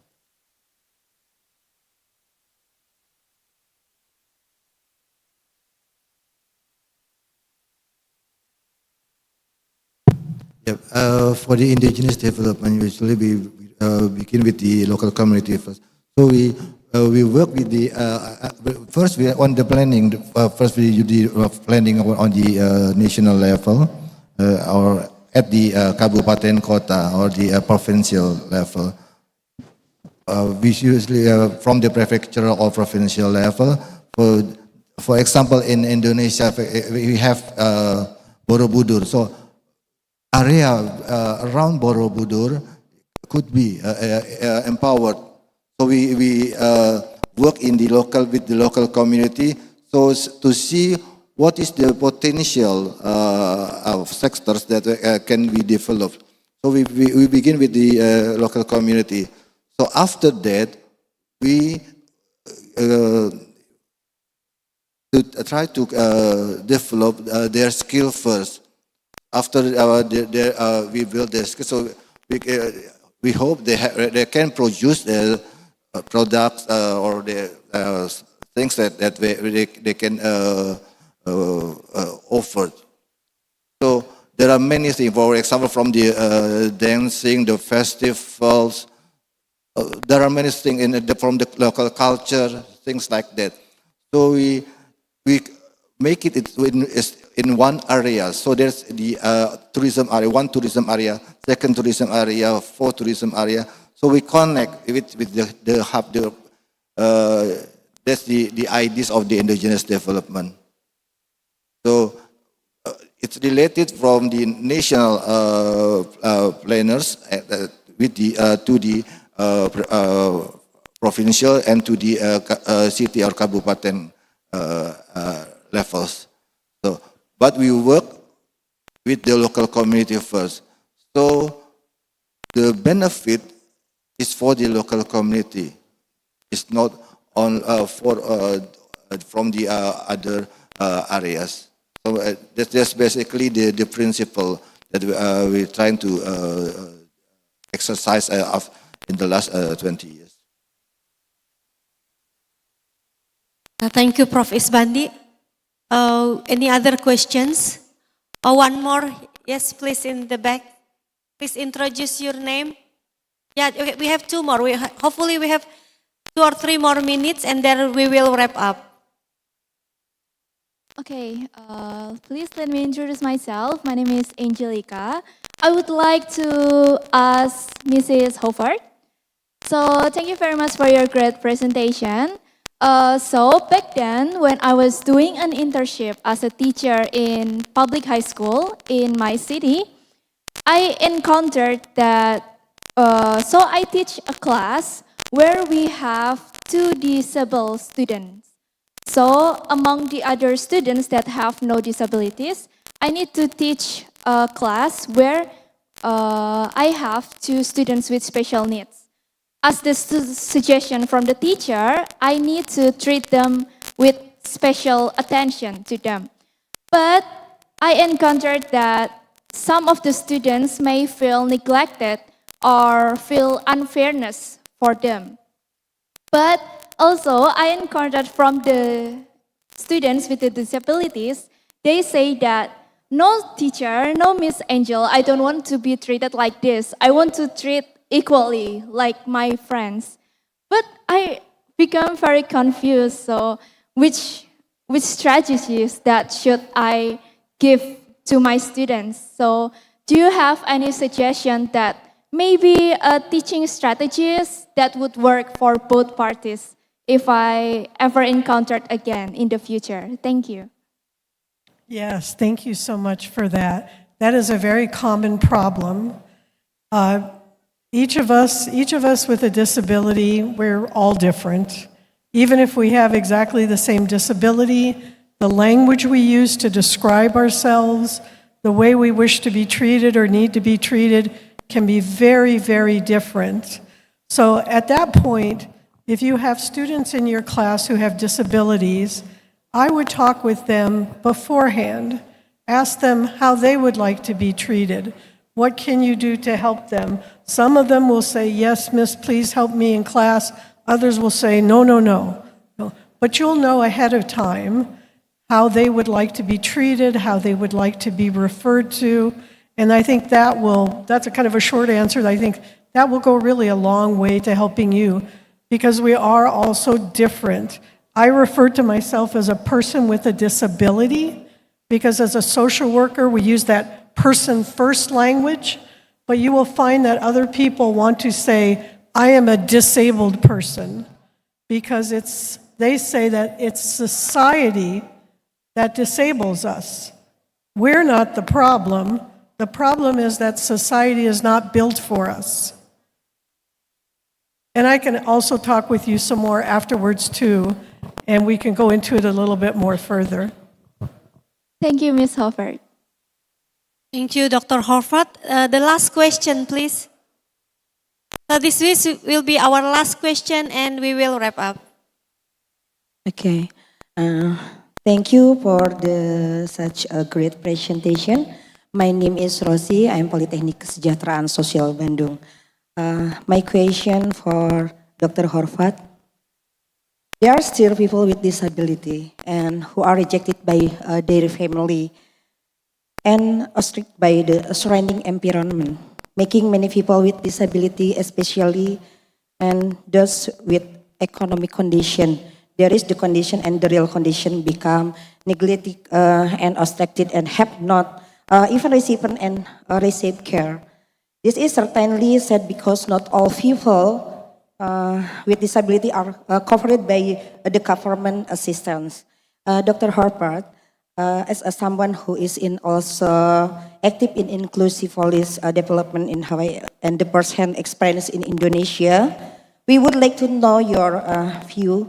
What are most effective strategy to build public and government awareness of the importance of inclusive data equilibrium treatment for people with disability?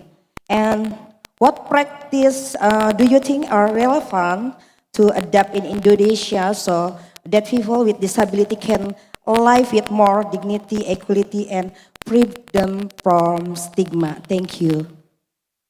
Thank you so much. and I'm sorry because of the amplification, I'm not sure I caught all of it, but I will do my best here. One of the main things that I discovered when I was here is that the government here in Indonesia really has no idea how many people have disabilities. And the way they are asking questions about it, as I gave some of the examples during my talk, is really leading them to believe that they hardly have anyone in Indonesia who has a disability. So to begin with, the government doesn't even think that it's a problem here in Indonesia. And again, I'm sorry, I hope I'm answering the question. I had trouble hearing because of the amplification. So to get together the individuals, to get them to network and work together and help use their expertise to bring the attention to the government about these issues, but also as social workers too in general, we cannot just say, hey, this is a problem. I teach my students, you must also come up with solutions, doable solutions. So really the first steps in Indonesia, again, as I was talking about, was to keep bringing it up and to normalize it. Keep having people with disabilities who are not afraid to come out and identify themselves as such and be seen in public, to start to normalize it and to get their input. What can be done in schools? What can we do? And the more they see the people, the less stigma there will be. The reality is, and I understand that in many Asian countries, the thought is different, but we didn't do anything to deserve this. We weren't cursed. It's just life. We all get older. That's life. People have disabilities. That's part of life. So I hope I was able to answer the question a bit for you. Thank you. So thank you all for the questions and thank you to all the speakers for presenting today and providing very insightful speech this morning. I would like to close and maybe will you be able to just one closing statement from each of you to wrap up? Oh, good. I get to go first. I think by your just being here and listening and learning is so important to get the different points of view. We all presented seemingly on such different things, but the challenge, as I challenge my students, is for them to understand, how does this all fit together? Because it does all fit together. So as you listen to the speakers and learn from them, think also about, how is this all part of the same picture? What are the same things that we're saying, and take away from that? Thank you, Dr. Horvath. Very simple. I think dialogue is very important in our communication and collaboration in the future. So let's keep talking. Thank you. I'd like to encourage all of you to continue to be curious, to look deeper, so you can understand how the world is and how we can be better helpers. Thank you. Just want to stress that we have experienced the exogenous development for almost 50 years. So we still on the same position as before. So we need to see the alternative models of development. Thank you. Thank you, Prof. Isbandi. So I will close with statement from Mahatma Gandhi, India. We have one presenter from India, Dr. Lavanya here. Welcome, Dr. Lavanya. So the Gandhi said that you must not lose faith in humanity. Humanity is an ocean. If a few drops of the ocean are dirty, the ocean does not become dirty. be the change you wish to see in the world. I would like to also quote Kiai Haji Ahmad Dahlan. He is the founder of Muhammadiyah. So Muhammadiyah, who actually where this university is under that umbrella organization and founded in 1912 or about 100 years, he said that, I will say in Bahasa and will translate it in English. Kebenaran suatu hal adalah ditentukan oleh berapa banyaknya orang yang memercayainya. Kasih sayang dan toleransi adalah kartu identitas orang Islam. Orang Islam sejati adalah yang tetap berdiri pada tempat yang benar meskipun dunia dalam keadaan kacau. So I will translate it in English. What our founder Kiai Haji Ahmad Dahlan, when he founded Muhammadiyah 100 years ago, he said, the truth of a matter is not determined by how many people believe in it. Compassion and tolerance are the identity of Muslims. A true Muslim is one who stands in the right place even when the world is in a turmoil. So that's the closing statement from me. Hopefully this plenary session, the first one, give us insights on education, research, as well as practice in social work, as well as social sciences. We learn about social development, community development from Prof. Isbandi.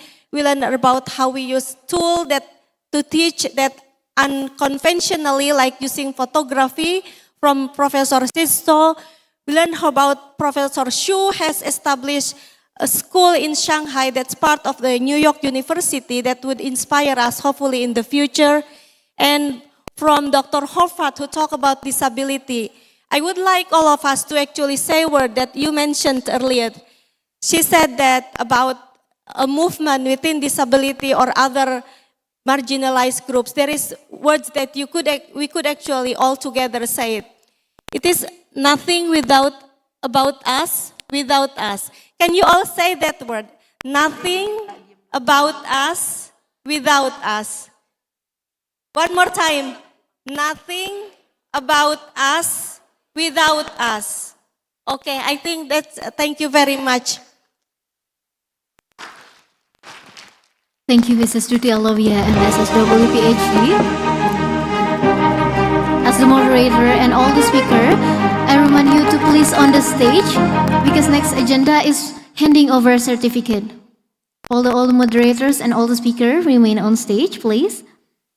Because handing over certificate to all speaker and moderator, the certificate will be delivered by Vice Dean 1, Faculty of Social and Political Science UMJ. Please welcome Dr. Lucy Andriani MSI to come to the stage.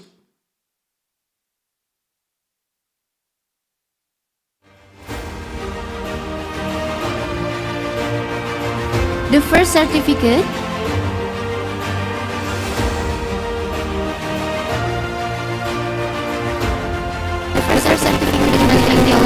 Professor Dr. Fayal Ledberg.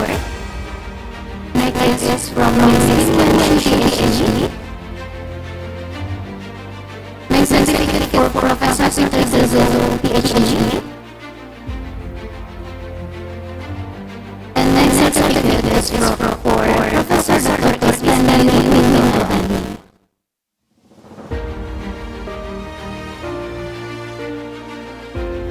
The next agenda is composition.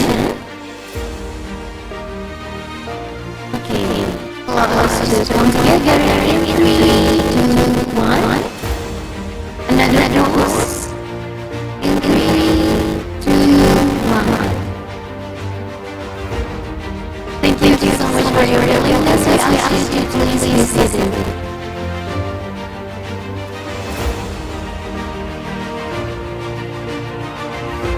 Once again, thank you for Mrs. Alavia and WPHD as the moderator and all the speakers for sharing their knowledge and experiences, which is also very important and useful for all of us and can be sourced for our knowledge.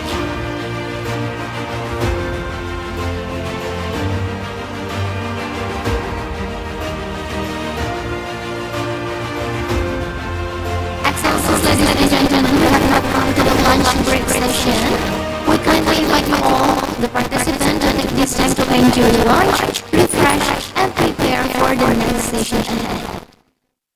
We will resume the program at 13 p.m. So please ensure to return to Kiai Haji Ahmad Azhar Bashir Auditorium on time. Thank you.